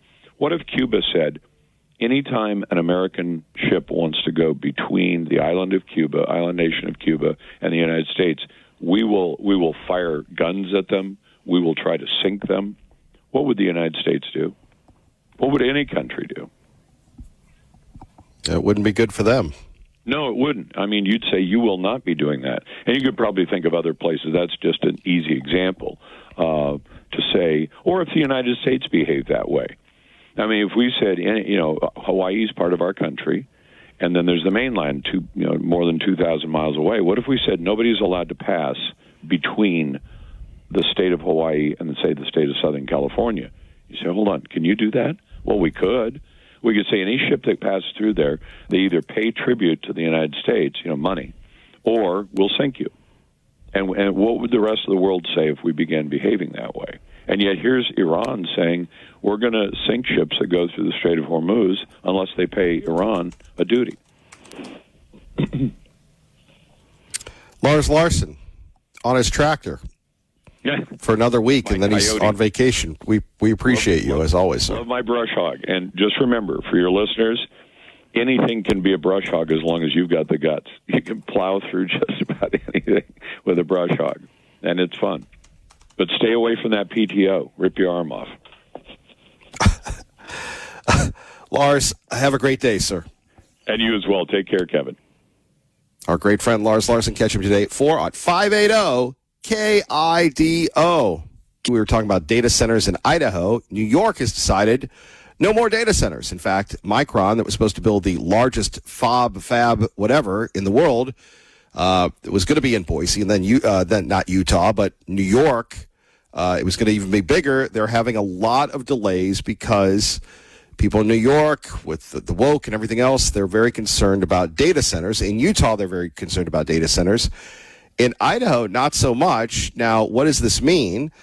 The New York prohibition, the New York, how should we put this, ban, if you will, the New York suspension of building any type of infrastructure only means that the Boise complex will be bigger and bigger.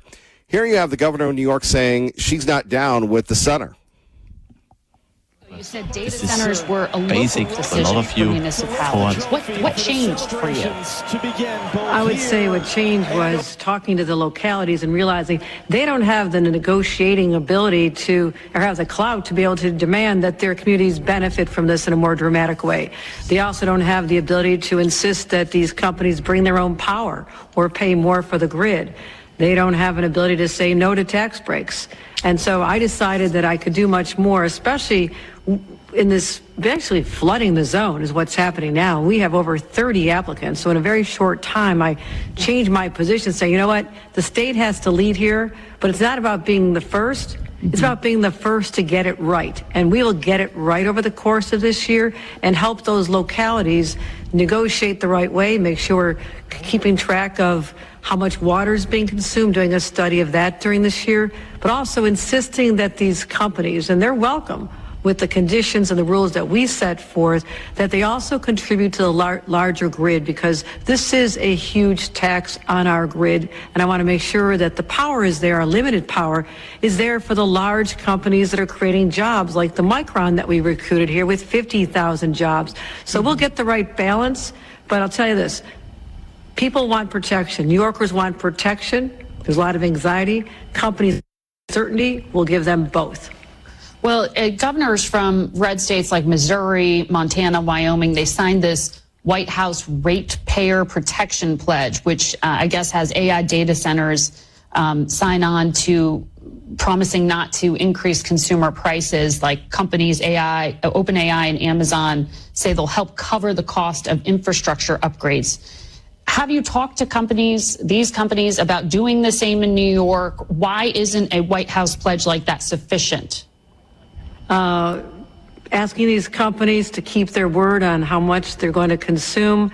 I'm more realistic than that, perhaps. I'm willing to say I will get it right in New York. We'll work with the companies, but also, and we're open to AI. Absolutely. This is a place where innovation is welcome and celebrated. But my view is if you're... Well, and again, there you have it. So New York saying no to data centers. To me, it sounds more like blackmail. You're going to come in. You're going to do your very best to bend the knee. If you don't bend the knee, then we're going to not allow you to be here. And just like the White House and others have said, look, if you're going to come in, you're going to build nuclear power plants, or you're going to have your own energy grid. And, here's something. These data centers, the AI, it's all wonderful. And as we talk about with our friend Dave Petzo, it's great if you have money into those things. But there used to be, and this is why I am still a fan of local. Well, Kevin, you don't work for a local company. You're right, I don't, but we have local management. But the local insurance agents, the local shopkeepers, the local sandwich shops, the local florists, the local people that will sponsor businesses. Our friend, both of our friends, Rob Studebaker at Treasure Valley Subaru and Aaron Ulrich at Team Mazda, they sponsor a lot of local stuff. They work for a family-owned business that's, locally managed. And what's missing when you don't have the local, and look, there was one person in Idaho that argued against the Kroger-Albertsons merger, and that was me. And I said, look, Cincinnati is going to be calling the shots. It's going to be about the Bengals and Bearcats, and the Broncos are getting the boot.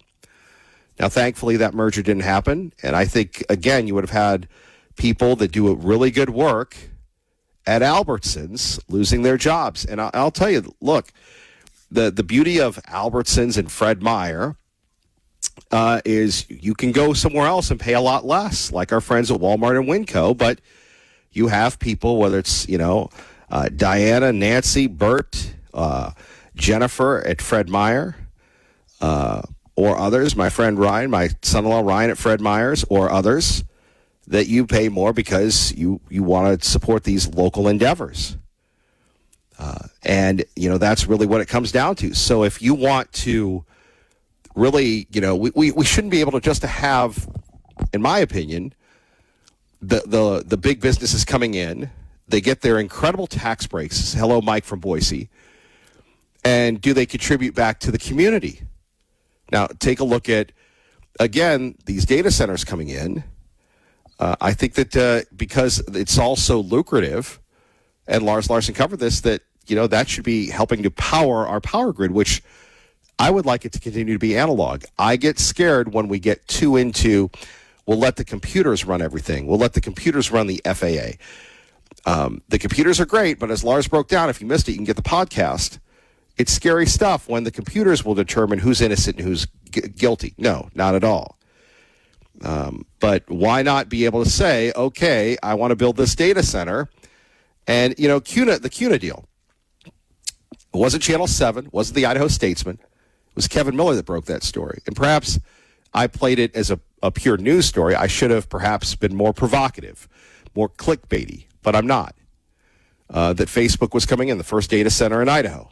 Okay, they're still building it or what have you. But CUNA got, a sewer plant out of it. Maybe a power station, maybe redoing our grid. What scares the heck out of all of us in this state are summer challenges, if you will, are sincere summer challenges, is the fact that we have limited water and limited electrical. I don't know about you, but I'm going to call someone that services the air conditioning because I don't need my air conditioning going out. Do you? Much more coming up. Kevin Miller in the morning, Fox News. Then we'll hear from Mark, the watchdog of Eagle. Let's get you to work safely and on time at 580 KIDO. Good morning, sir. Hope you and your wife had a great time on your vacation. By the way, have you ever stopped in the town of Sisters? Yes, we drove through Sisters, actually, and saw the three mountains. And sadly, on our way to Bend, you're going to love this. There was an accident, a fatal on the road that shut us down for 4 or 5 hours. So that road to Bend, there's nothing there. So you're out of luck. Yeah, no, I'm sorry to hear that. Wasn't good to have to experience that, plus the people who died and that. Yeah, I have relatives that live in Sisters. It's a very upscale, rich, touristy type town, but they have places like Bronco Billy's in town there, which is a restaurant bar. It's kind of a neat place to go, just walk through and go to some of the stores and shops in there. So, now I'm going to get down more to the meat of the matter. Every time I hear today's new socialist demon rat party and what lunatics like AOC, Madami, and their fellow socialist comrades, it reminds me of a song that I've mentioned here at KIDO to you before. Do you remember the group called Red Rider? Yeah. Okay, back in the 80s, I believe it was. He did a great song that fits so well in today's Demon Rat Socialist Party. It was called Lunatic Fringe. Yes. Yes, Lunatic Fringe. That fits today's Socialist Democrat Party so well. You ought to play that in the background as background music when you play things like AOC shooting her accented mouth off there to people down in the South. I mean, same crap that Hillary Clinton pulled back then. So anyway, data centers. I love what Lars Larson had to say here at KIDO about the data centers. Yeah, I have said this before, and so many other callers here at KIDO, that you talk about the internet was a Pandora's box, but now you multiply that by 100 or 1,000. It is whatever you program into it. And, you think back to the movies, which you here, Kevin, have said so many times, reminds you of the movie Terminator and Skynet. And then you think of games or movies like War Games. Remember with Matthew Broderick and that actor? And it was a movie that was, I believe, back in the 80s also, and it had about computer that took over the Pentagon. And towards the end of the movie, it became self-aware. And they thought that they were shooting, I think they're in like a command center, and you see these generals around, all these military figures, and the computer starts doing a war game against Russia.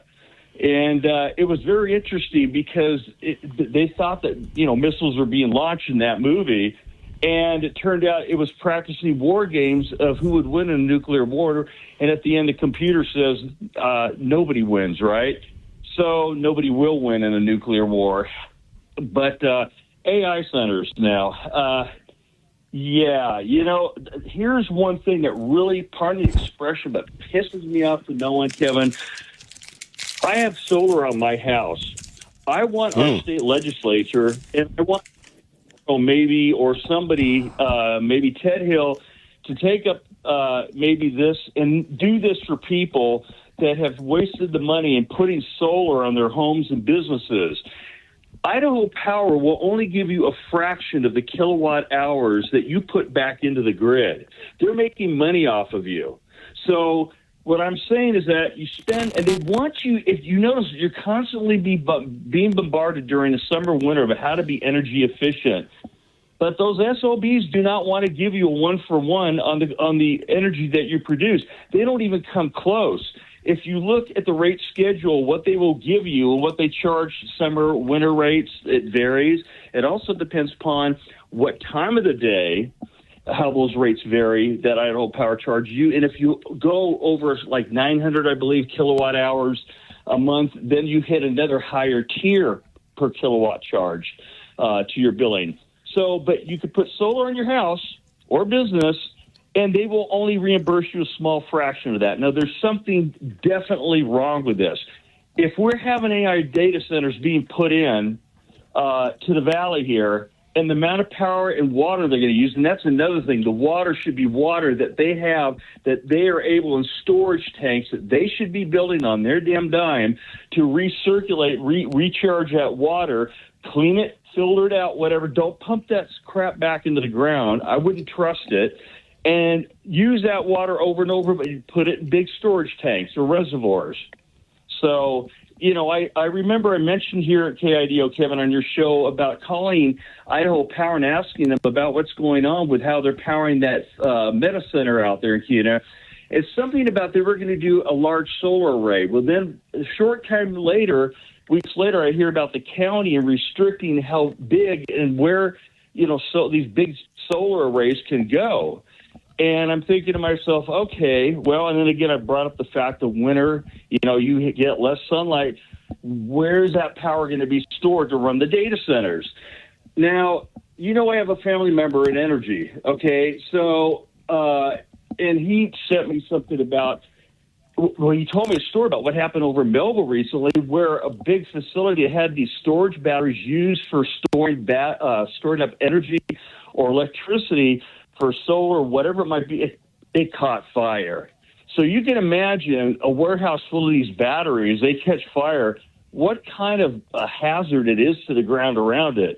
So if they were to build giant storage battery facilities out there at these meta centers to store this energy up, if there was ever a fire for whatever reason, that would cause a huge environmental impact issue right then and there, because we've already heard about these like these Priuses and all these battery-powered cars.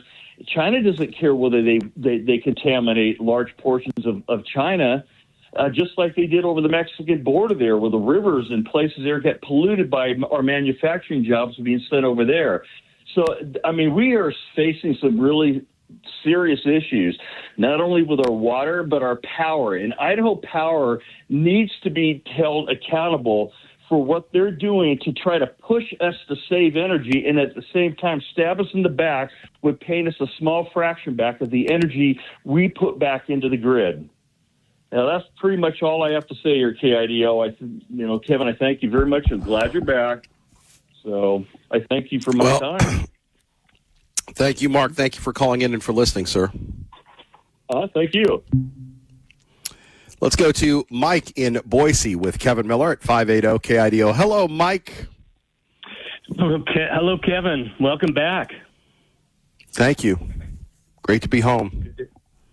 Yeah, it always is. Good to have you back. So I want to get down to it. I'm going to take Lars on. He speaks about what he admittedly knows nothing about, as if he has the authority to say these things. So I'm not going to get into all the AI stuff. You know I work with it. We can go on and on all morning, so I'm just going to take a few pieces. Everything that's come up between the data centers, the power, the water, all this. So let me just take Lars on specifically, the part about the legal. Okay, what Lars was referring to is called hallucination, and he's partially right. That's in the model. And the model, by the way, is programmed by people, not by itself. It's made to make us happy and please us. So, yes, inherent in the model is it will hallucinate. And, yes, it will make things up to make us happy. It didn't come up with this on its own. It's part of the model. Let's combine that with the fact that the products that we use were trained on the Internet. There's a lot of crap on there, including the guests that Lars has that apparently didn't produce the receipts. They talk about all these things, but I want to know, prove it.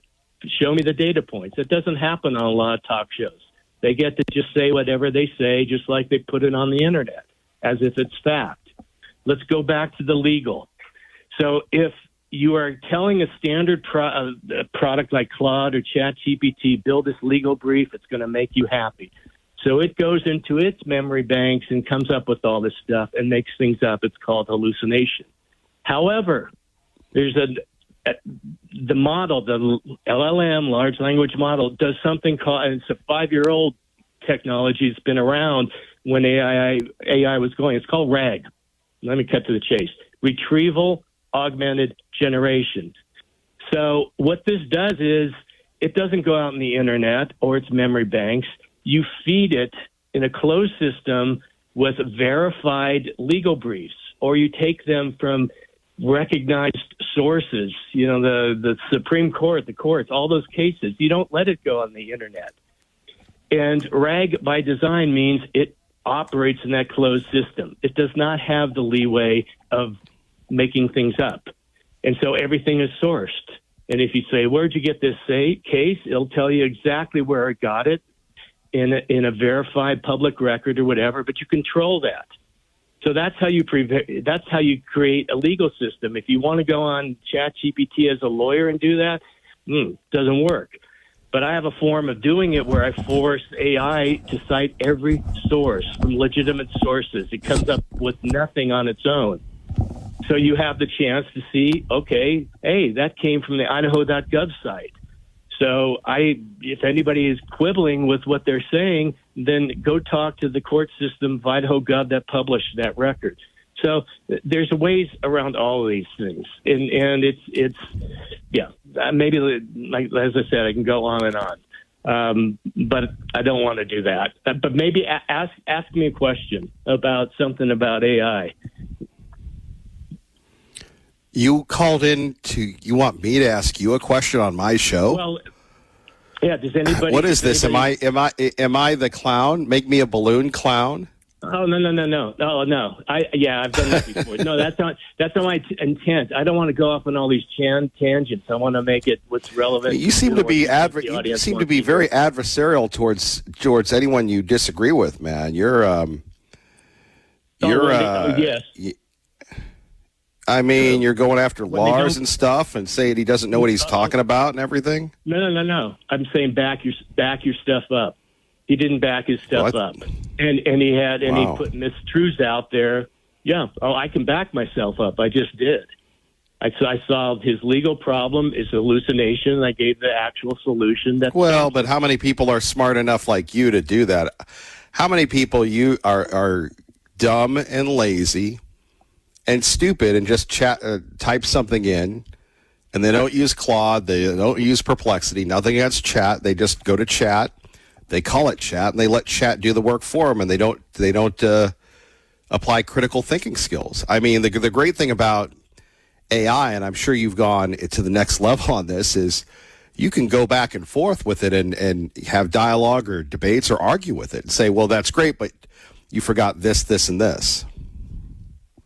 Yeah, but it comes down to critical thinking starts with having the right facts, and so you don't start with hearsay and whatnot. How many people today have the right facts? Oh, Kevin, I'm with you. My issue with Lars and why I have an edge in my voice is he has a mouthpiece, and people listen to him and think he's done his homework, and he hasn't. And he says about how dangerous and the whole Terminator farce, and he's trying to scare. Well, so does Mark from Eagle. I'm with them. I think the Terminator is coming for us. Well, I can address that, but let me speak about. Let's make it local. You don't believe that the Terminator is coming for us?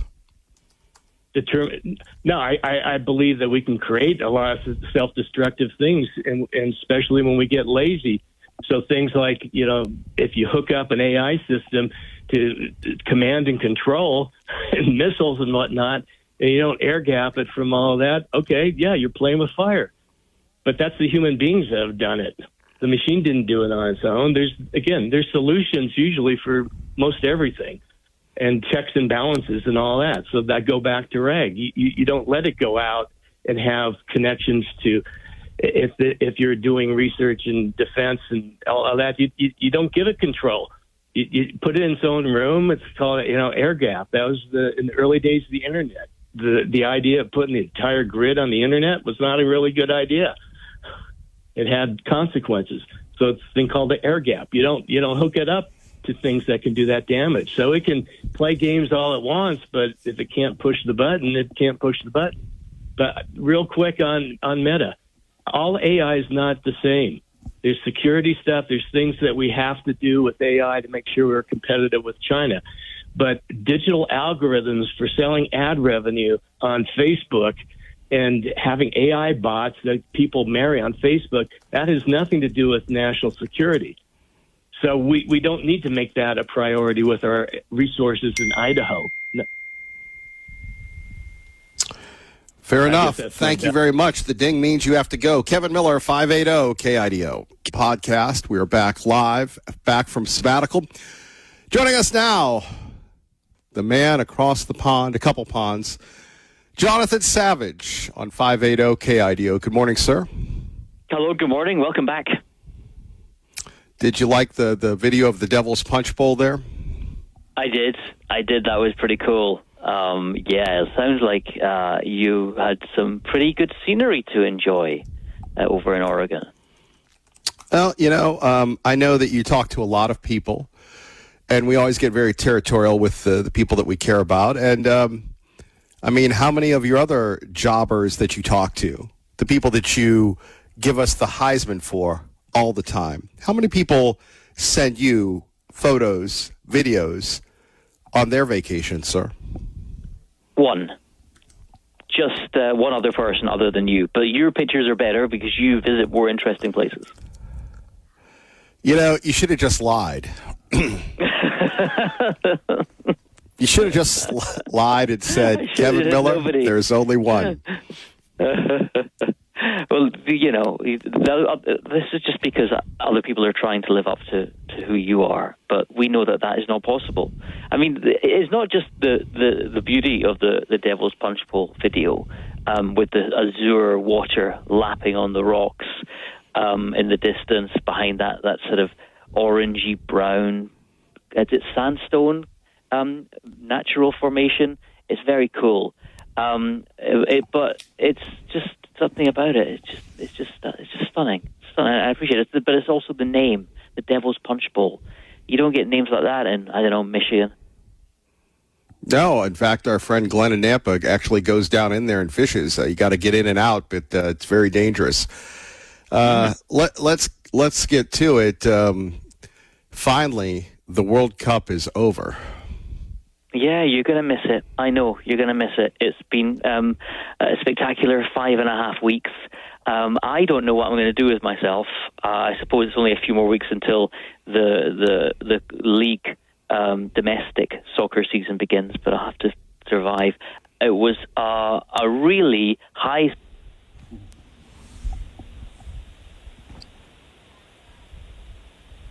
Uh-oh. That's not good. I think we lost Jonathan Savage. It was a really high something or other. Well, maybe we'll hear from him again. Just like Argentina, he didn't show up when we needed him the most. Wow. Quick break, Kevin Miller. Hello, are you there? I'm here. Yes, I'm here. I was just talking about what an exciting tournament it was with so many goals. Hold on. So many full we stadiums. Lost you. Hey, we lost you.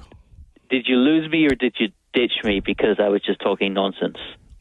No, I would never do that. It would be like inviting someone to a party and then not letting them in. No, we went from it was very exciting, and then it was like dead air, and we were about ready to give you the boot, and then you've returned. So... Well, yeah. Tell us how wonderful it is to be to be indoctrinated by the socialist sport of soccer. Oh, yeah. It didn't seem very socialist to the fans who were paying thousands of dollars for a ticket, I expect. But perhaps, it's a sport that anyone can pick up and play. I was playing on Friday and Saturday in my local park. It was dads and sons playing soccer. We just had bags and things for goalposts. Anyone can play anywhere. And if that's socialism, then, why not? But it was a great tournament. Apart from the final was very dull, unfortunately. Argentina came to spoil everything. Argentina did have a single shot on goal in the whole 90 minutes of regulation time. That is a record. It's a first ever. But not just by not shooting. Argentina spoiled things by kicking lumps out of the Spanish team. And the referee was not particularly strong in doing so. But in the end, Spain won 1-0. A goal in extra time from Ferran Torres. It was justice in the end. There were some pundits, some experts, analysts on British TV calling Argentina embarrassing and disgusting, but saying that in the end, soccer or football was the winner. Well, I'm glad a NATO country won at least. Yeah, isn't it interesting? Spain, the country of member of NATO President Trump really hates the most, was the team that won, and he presented the trophy to the Spanish, so perhaps doing their bit for transatlantic relations, improving them. And other people have pointed out that Spain, the country which is not doing its bit in President Trump's eyes for NATO defense spending, had the meanest defense in the whole of the World Cup, conceding just a single goal. So who needs missiles when you've got Pau Kubarsi? Yes. What'd you make of the English performance, the French? People thought the French were unbeatable. I was going for the Germans, but that's another story. Yeah, you would have been very disappointed going for the Germans. They had a very poor World Cup, eliminated on penalties by Paraguay after a fairly unconvincing group stage. England finished third. It's their best result since they won the World Cup in 1966, an event which they never stopped going on about. But they finished third with a bizarre match against France. France, I think, for the first half, decided that they weren't actually very interested in playing for third place. They were 4-0 down at halftime, 4-0 down at halftime, and then they realised they were getting embarrassed and they started to play in the second half. Got it back to 4-3, but in the end, England won 6-4. It was probably the match of the tournament, undoubtedly the match of the tournament. Unfortunately, it was one that most people didn't care about, even though they should have done. Wow, you could go on and on. Finally, we've got American football. We have this thing called, you can talk about, I'm sure your boy JT will talk about this in Mountsville, the SEC Media Days in Tampa, which is going on and on and on, where a bunch of guys in a room get together and talk about a football. So our football, if you will. Yeah, I don't know anything about that. I know that the NFL does come to London for a few games each year, and I suppose I should go and then report back to you on my impressions of your odd-shaped ball game. Well, Jonathan Savage, before we go, Iran, Ukraine, anything you'd like to throw in before it's time to go? Iran, things are expanding and escalating. 9 straight nights of American attacks on Iran, including, it would appear, at a city that houses an underground missile storage facility. That is the latest apparent target of U.S. strikes on Iran. But it was a very sad weekend for the U.S. military. It was announced that 2 soldiers were killed in action and 1 missing after a group of American soldiers in Jordan came under Iranian missile and drone fire. First Lieutenant Tyler James Feehan, 25 years old, of Eva Beach, Hawaii. Private Isabella Gonzalez, she was just 19, from Carrollton, Texas, were killed in Jordan. A third U.S. service member is missing.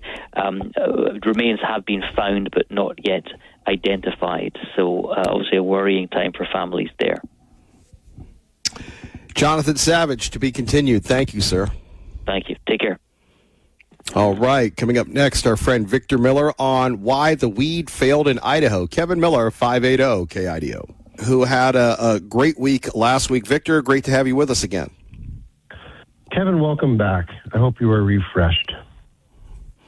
Well, you know how that is. Vacations are great, but then you have to go back to work. So thank you for that, sir. Well, you seem to enjoy your work, which is nice, right? Victor, I can neither confirm nor deny that, sir. I know you're a very clever person, and when Jonathan Savage kind of went out there for a couple minutes, the last word he said was "hi," and I'm like, "Wow, you must be teasing the next segment." So, congratulations to you on that. I don't know how you pulled that off, but well done. I wanted to chat with you a little bit about. We kind of broke. A couple weeks ago, we broke on your show that we thought that the Idaho Medical Cannabis Act would not make the November ballot. And you were gone last week, so we couldn't talk about kind of the official answer. But here we are to celebrate a little bit, the help that you gave in this. But on July 13th which was last week, the Secretary of State, Phil McGrain, made it official that the Idaho Medical Cannabis Act will not make the ballot. And for a few reasons, by the way, Kevin. First of all, in order to get an initiative on the ballot, you have to have 70,725 signatures, which is about 6% of all registered voters in Idaho. Well, they only got 58,024, and I'm just going to use the word in quotes, valid signatures. I'll talk to you about why I put that in quotation in a second. But so they missed that by about 18%. The other thing, Kevin, is you have to get 6% of all registered voters in 18 of the 35 legislative districts, and they were only able to pull that off in 13 of them, which was 5 short of what they needed. And as we talked about a couple weeks ago, I have to thank you and your audience and all the work you did on this to allow us to kind of come on and talk about what the act actually did and what the motivation was, because I think it had a major impact in Ada County, because Ada County had 12,000 signatures fewer than the abortion initiative. So Ada County really, the reluctance to sign that petition really carried the day. So your voice and your audience, and I think had a huge impact. And by the way, Kevin, they spent $3.205 million ultimately to try to get this on the ballot. And the crazy part is when the Secretary of State sent a letter on July 13th, 2026, to Jeremy Chu, who represents the Idaho Medical Cannabis Act and the Natural Medicine Alliance of Idaho, believe it or not, 293 of the people who went to get did signature gathering, they were unable to confirm that they were Idaho residents. It's about 75% of all the signature gatherers. They also had people that had voted, that had signed the petition that were dead. They had some that were off the voter rolls. They had some where they just couldn't find the residency. They were unregistered voters. They were signing for other people's names. Just all sorts of, it was just basically a gigantic mess. So here we are, and thank you so much for all the, the exposure that you allowed us to do. And we will not see the Idaho Medical Cannabis Act on the November ballot. Well, Victor, we want to thank you and everyone else, but what does this really say, considering the media loves to go to Ontario and interview the weed people? The media loves to just recite press releases from the pro-weed agenda makers. What does this say about the people of Idaho and the drug-free direction that most of us want to keep it? We are one of 4 states in the country that have an absolute prohibition on marijuana. And I think, we could use that. Our state could use that as our calling card. Is like, this is how we're different. If you want to go use marijuana, go to Washington State or Oregon or Colorado or wherever, California, wherever you want to go, Nevada. But, we want to remain drug-free in this state. And I think the best part is, Kevin, I think people realized that once we exposed what this actually said, which is you don't need a doctor to be prescribed marijuana, that you could be prescribed marijuana for 20 different things, including anxiety, insomnia, and acute pain, which cumulatively 100% of Americans have those three things at one time. Almost anybody could get marijuana. And if you got marijuana, your medical card, it would allow you to get 240 marijuana joints a month, a quarter pound of smokable marijuana, or 2,000 ingestibles a month, okay? And it would be run by the state of Idaho, would be running a seed-to-sale pot operation through the Department of Health and Welfare and the Board of Pharmacy. So when you put all this in, the act itself was just a really bad piece of legislation. And the good thing is Idahoans are very politically savvy, and they noticed that this wouldn't be a good thing to happen in Idaho, and they rejected it. Our great friend Victor Miller joining us here. Victor, we move on now to, obviously, the folks that want to bring back abortion to this state. Your thoughts on what it's going to take to stop those folks? Well, I think the first thing you have to realize is that the abortion initiative barely squeaked by getting on the ballot. So the last two legislative districts, they only had 150 signatures more than they needed in one and 250 in another. So, they talk about getting these 75,000 signatures, 76,000 signatures. The vast majority of that came from the 7 liberal, very intensely Democratic parts of Idaho. That's almost half of all the signatures came from 7 legislative districts. There was almost no participation in probably 12 of the legislative districts. So the first thing people have to know is it barely made it. Secondly, they have to know that the representation of a lot of Idaho is left out. The third thing is when they actually read this, they will realize that it's one of the most radical abortion initiatives in the country in terms of what it would allow. Essentially, if you really get into it, it will allow for exemptions for abortion pretty much to the birth of the baby. It will not allow, so if a minor wanted to get an abortion, no parental notification. Okay? All these things are going to start coming out with intensity over the next couple of months, but people, again, just like the pot initiative, Kevin, when you got into what it actually was going to do for Idaho, you realized it was super radical and doesn't reflect our values whatsoever. And I believe that the abortion initiative will also be rejected for the same reason that Idaho did not even allow this to go to the ballot. Our great friend Victor Miller joining us here.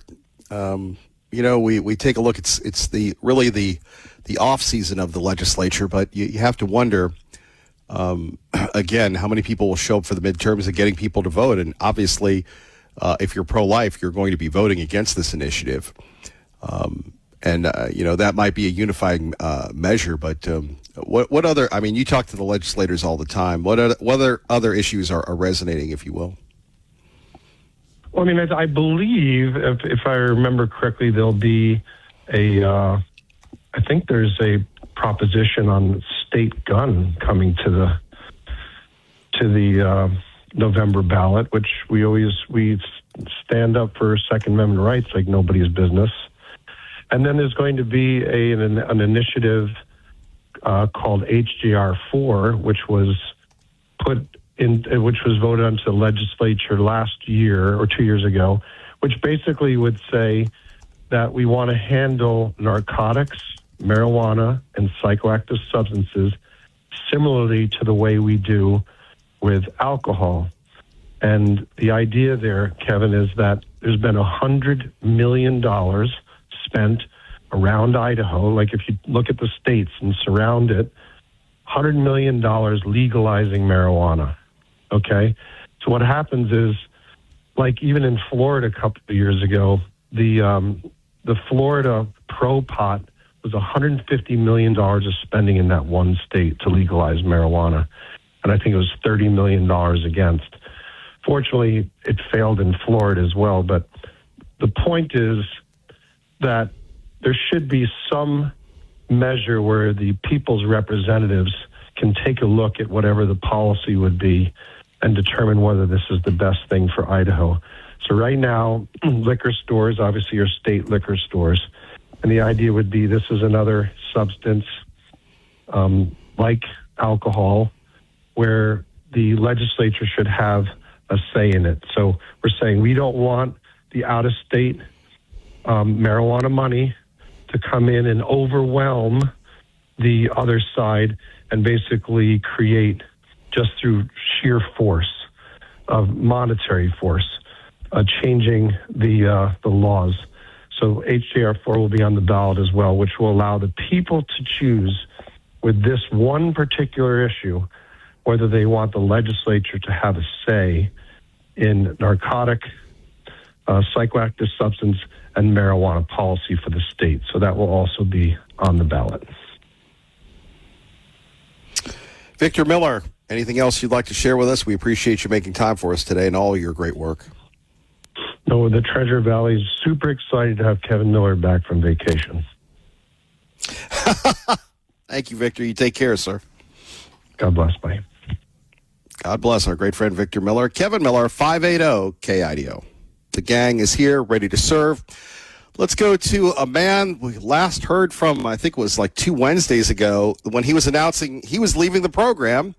That is the one, the only Tea Party Bob. He returns from the Gem State Patriot, the gemstatepatriot.com. So I understand you had a real nice vacation, lost a lot of weight, and got a lot of compliments. Is that correct? I don't know if I had a nice vacation or lost a lot of weight or got any nice compliments, so I can't confirm any of that. Well, I'm sure this vacation wasn't a failure, was it?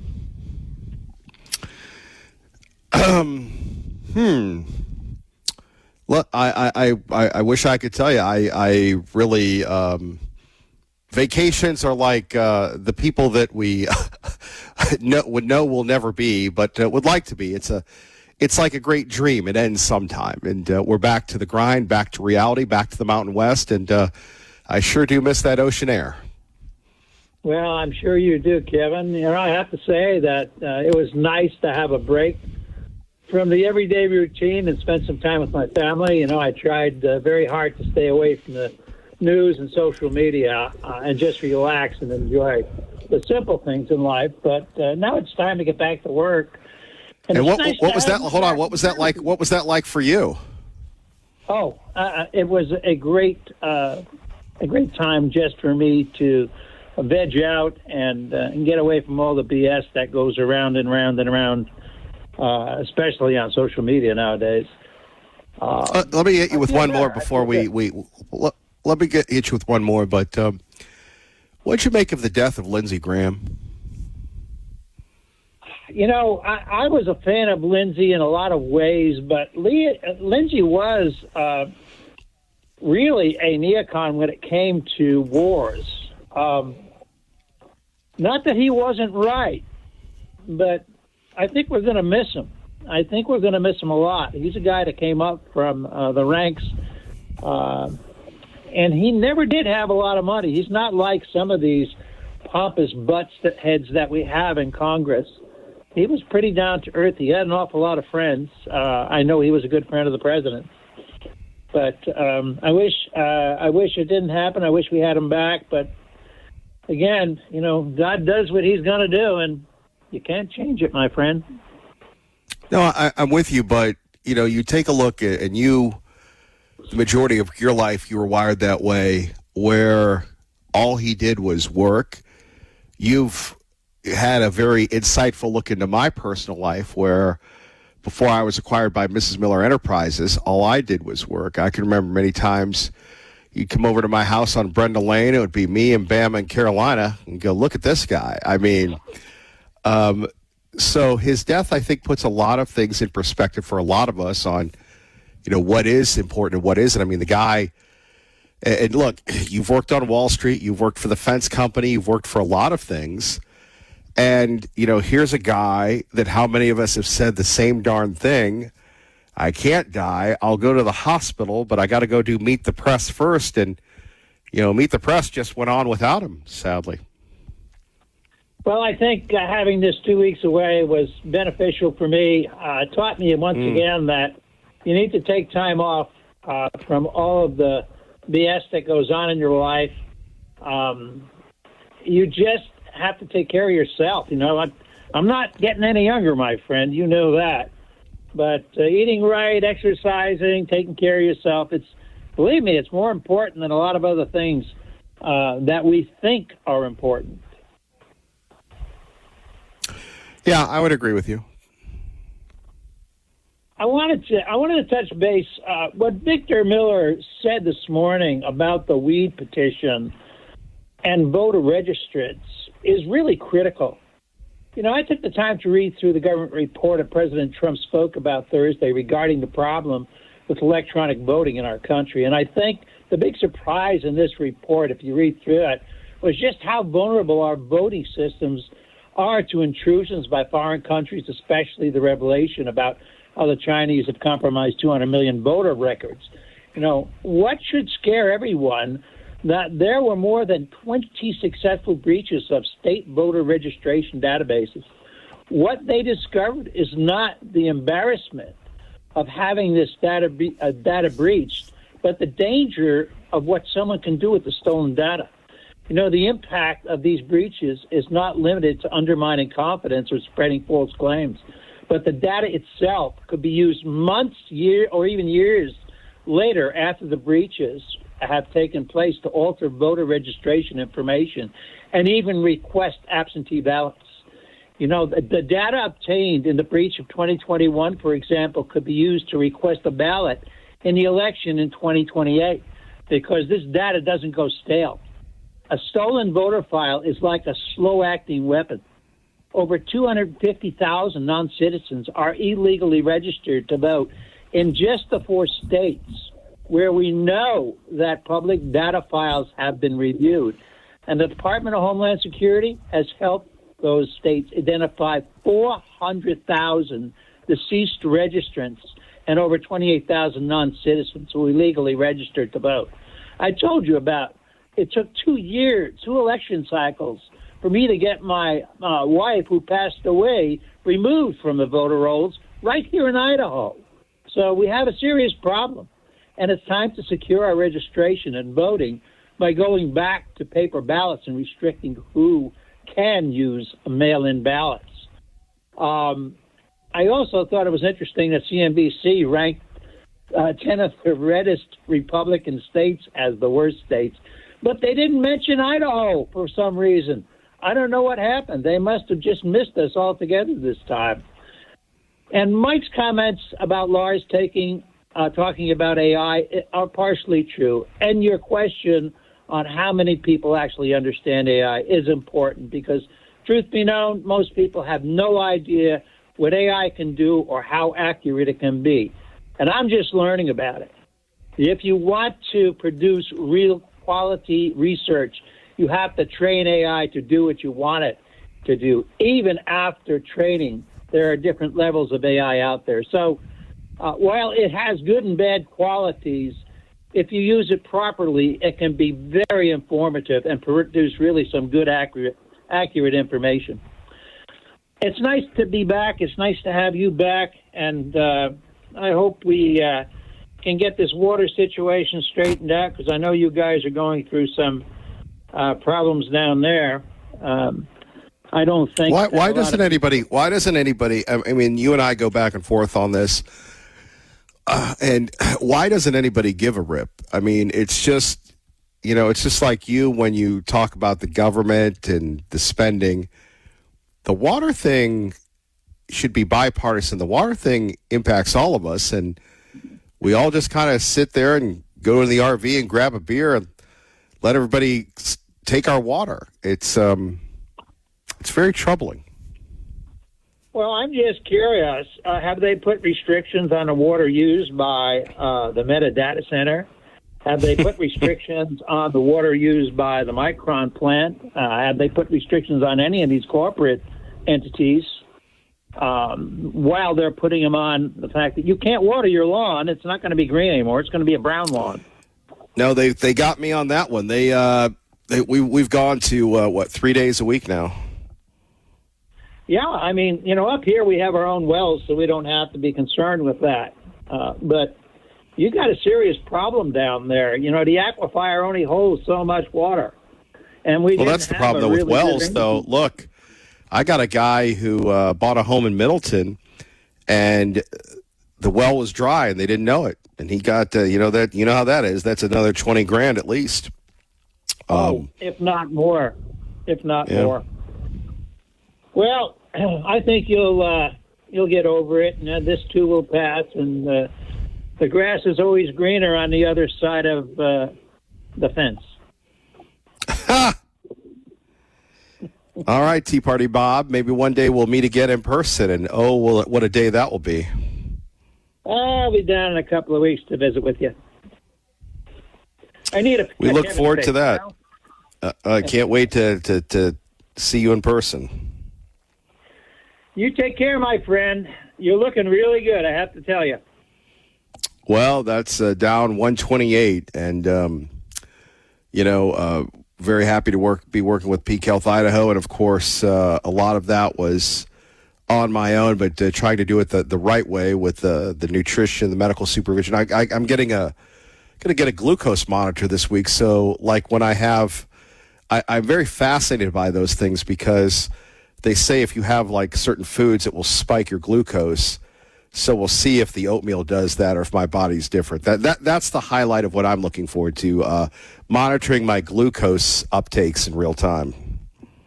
You know, it's funny. I just went on to a very restrictive diet when it comes to anything that has to do with glucose. And that means cutting out a lot of the carbs and a lot of the sugar stuff. I don't particularly like it, but it's helpful. I've already lost 12 pounds doing it, so I know it's significant. Well, my whole new thing is insulin resistance, and they want you to be at 5.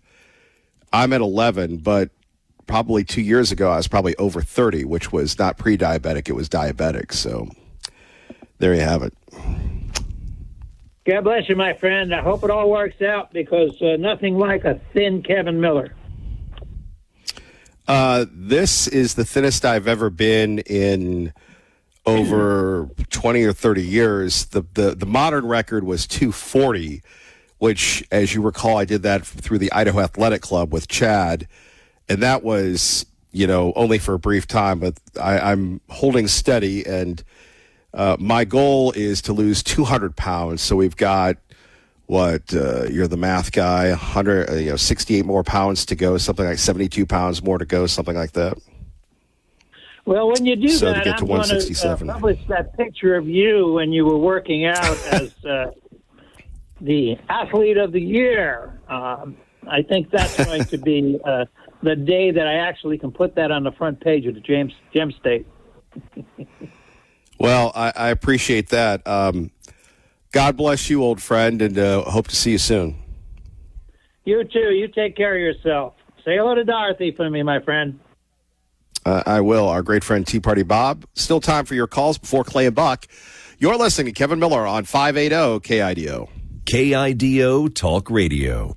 Also taking a look at the World Cup, where we have the Spanish winning, and as we've always talked about, we always want to give thanks to our men and women serving. Here's General Jack Keane on what's next in Iran. Senior strategic analyst, and sir, on a Monday, good to have you start our day with us. 9 straight nights, sir, is not insignificant. Do you see this conflict much different than it was a week ago? Well, certainly, yes. Look, we're taking a restock of what's happened here. First of all, we went to a ceasefire on April the 7th after 39 days of military operations. And the reality was we went into a diplomatic phase that lasted almost 90 days. And out of that, we did get a signed document, the Memorandum of Understanding. And what was in there was one agreement and then 60 days of negotiations to get to the tough future agreements. But that one agreement was the Straits of Hormuz. And the president of Iran and the president of the United States both signed the agreement. We have said many times on this broadcast, you can't trust the Iranians. He's right. You can't trust the Iranians at all. Let's go to the commander who joins us now on 580 KIDO. What up, Commander? Good morning and welcome back, Kevin. How are you? Thankfully still employed, at least until 10. Well, I've got a new nickname for you. It's going to be Slim Miller. You're looking good, brother. I've been following you on Facebook, and you're really sweating to the oldies. Well, I'm just a sweating oldie. That's all there is to it. You're looking better and better, as always. You're getting that color in your cheek, and I'm sure Mrs. Miller is happy to see things progressing the way they are. And of course, you have Buster and Bama, Maggie, your dog, Maggie. Oh, Matt, yeah. Buster, and Maggie. Yeah. Well, that's a happy family, and that's what's important is a happy family. I've come to see that over the last year or so. You see the politicians that are fading away, but as they fade away, a new life is born. I just had a new great-grandson born July 11th, the same day Lindsey Graham died. So that just tells me that there is more. Thank you. I had nothing to do with it. No, I'm just kidding.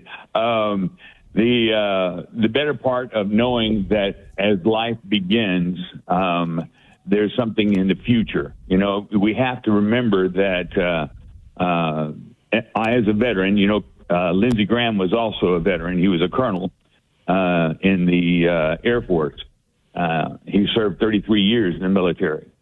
A lot of people don't realize that. But as a JAG officer, he had a lot of things to do and say politically, but also for foreign policy. So the one thing that I wanted to make clear through this summer as well is people just need to stay hydrated. They need to stay indoors. If they don't have to go outside, because the smoke is really unbearable to some degree.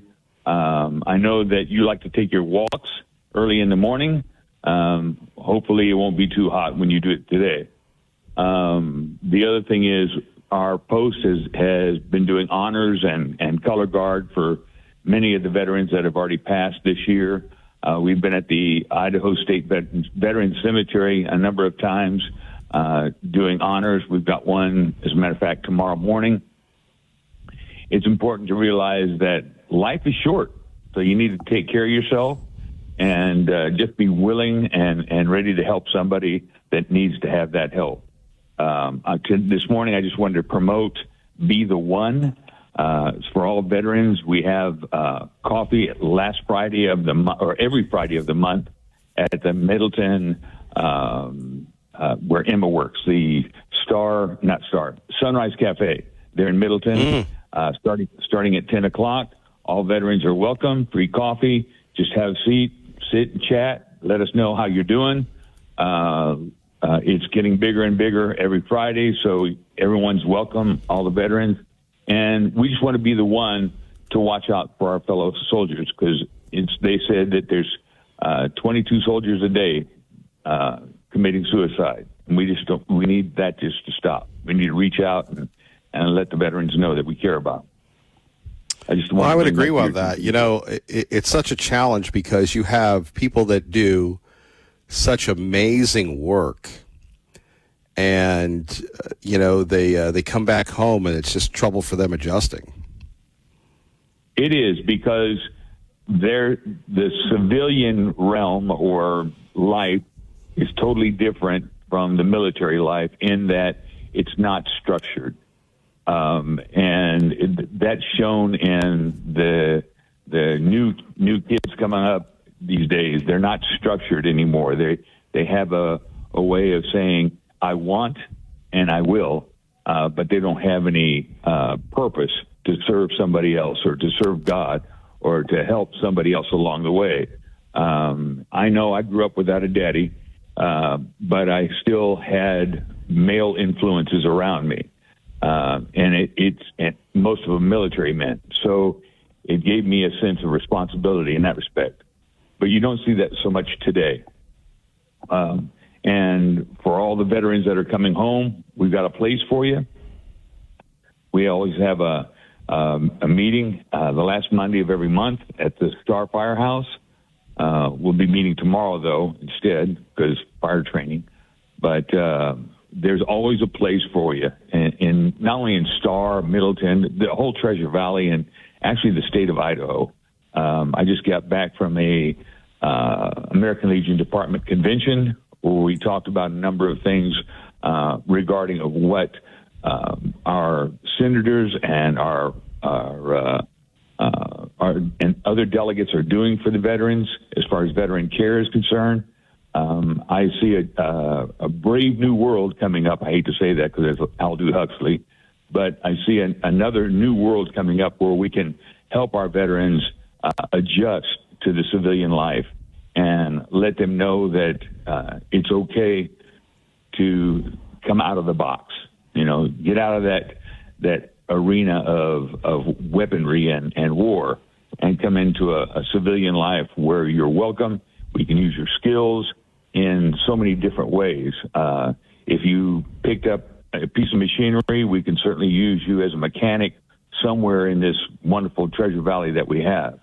If you were administrative and you have that skill to listen and to delegate, there's plenty of leadership positions here for you. I want them to understand. I want every veteran to understand there is a place for you. It's not a matter of when, but it's a matter of now. If you're searching, there's always another veteran that can help you along too. And if you don't know any veterans, call your local VFW, call your local American Legion, call your local DAV. They're out there, and they're certainly willing to help. I think Mitzi Sheldon, right? She's a proponent she's very much a strong proponent for veteran services, and she's everywhere these days, So again, I just want to make that invitation for Be the One on Fridays at the Middleton Sunrise Cafe, and let them know that they're very welcome. And you're welcome too, since I know you were a soldier as well.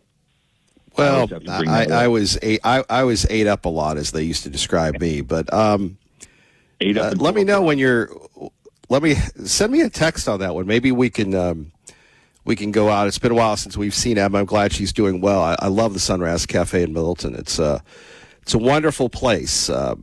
Really great. Because of my dietary choices, I don't really partake a lot in that. But that was like every week I would go there on Saturday and sit there by myself and just enjoy the great food. It's really good. It really is good, but there are some dietary choices you can make that are there that are healthy for you. It doesn't always have to be French toast and cinnamon roll. I've had to make those choices. I've had to make those choices as well. And now that the Taylor Farms lettuce scare came up, I can't eat salad. I'm just kidding. My man, Commander, God bless you. Please text me, would you? We'll try to make that happen. All right, I'm going to leave you with a song. God bless America, land that I love. Stand beside her and guide her through the night with a light from above. From the mountains to the prairies, to the ocean white with foam. God bless America.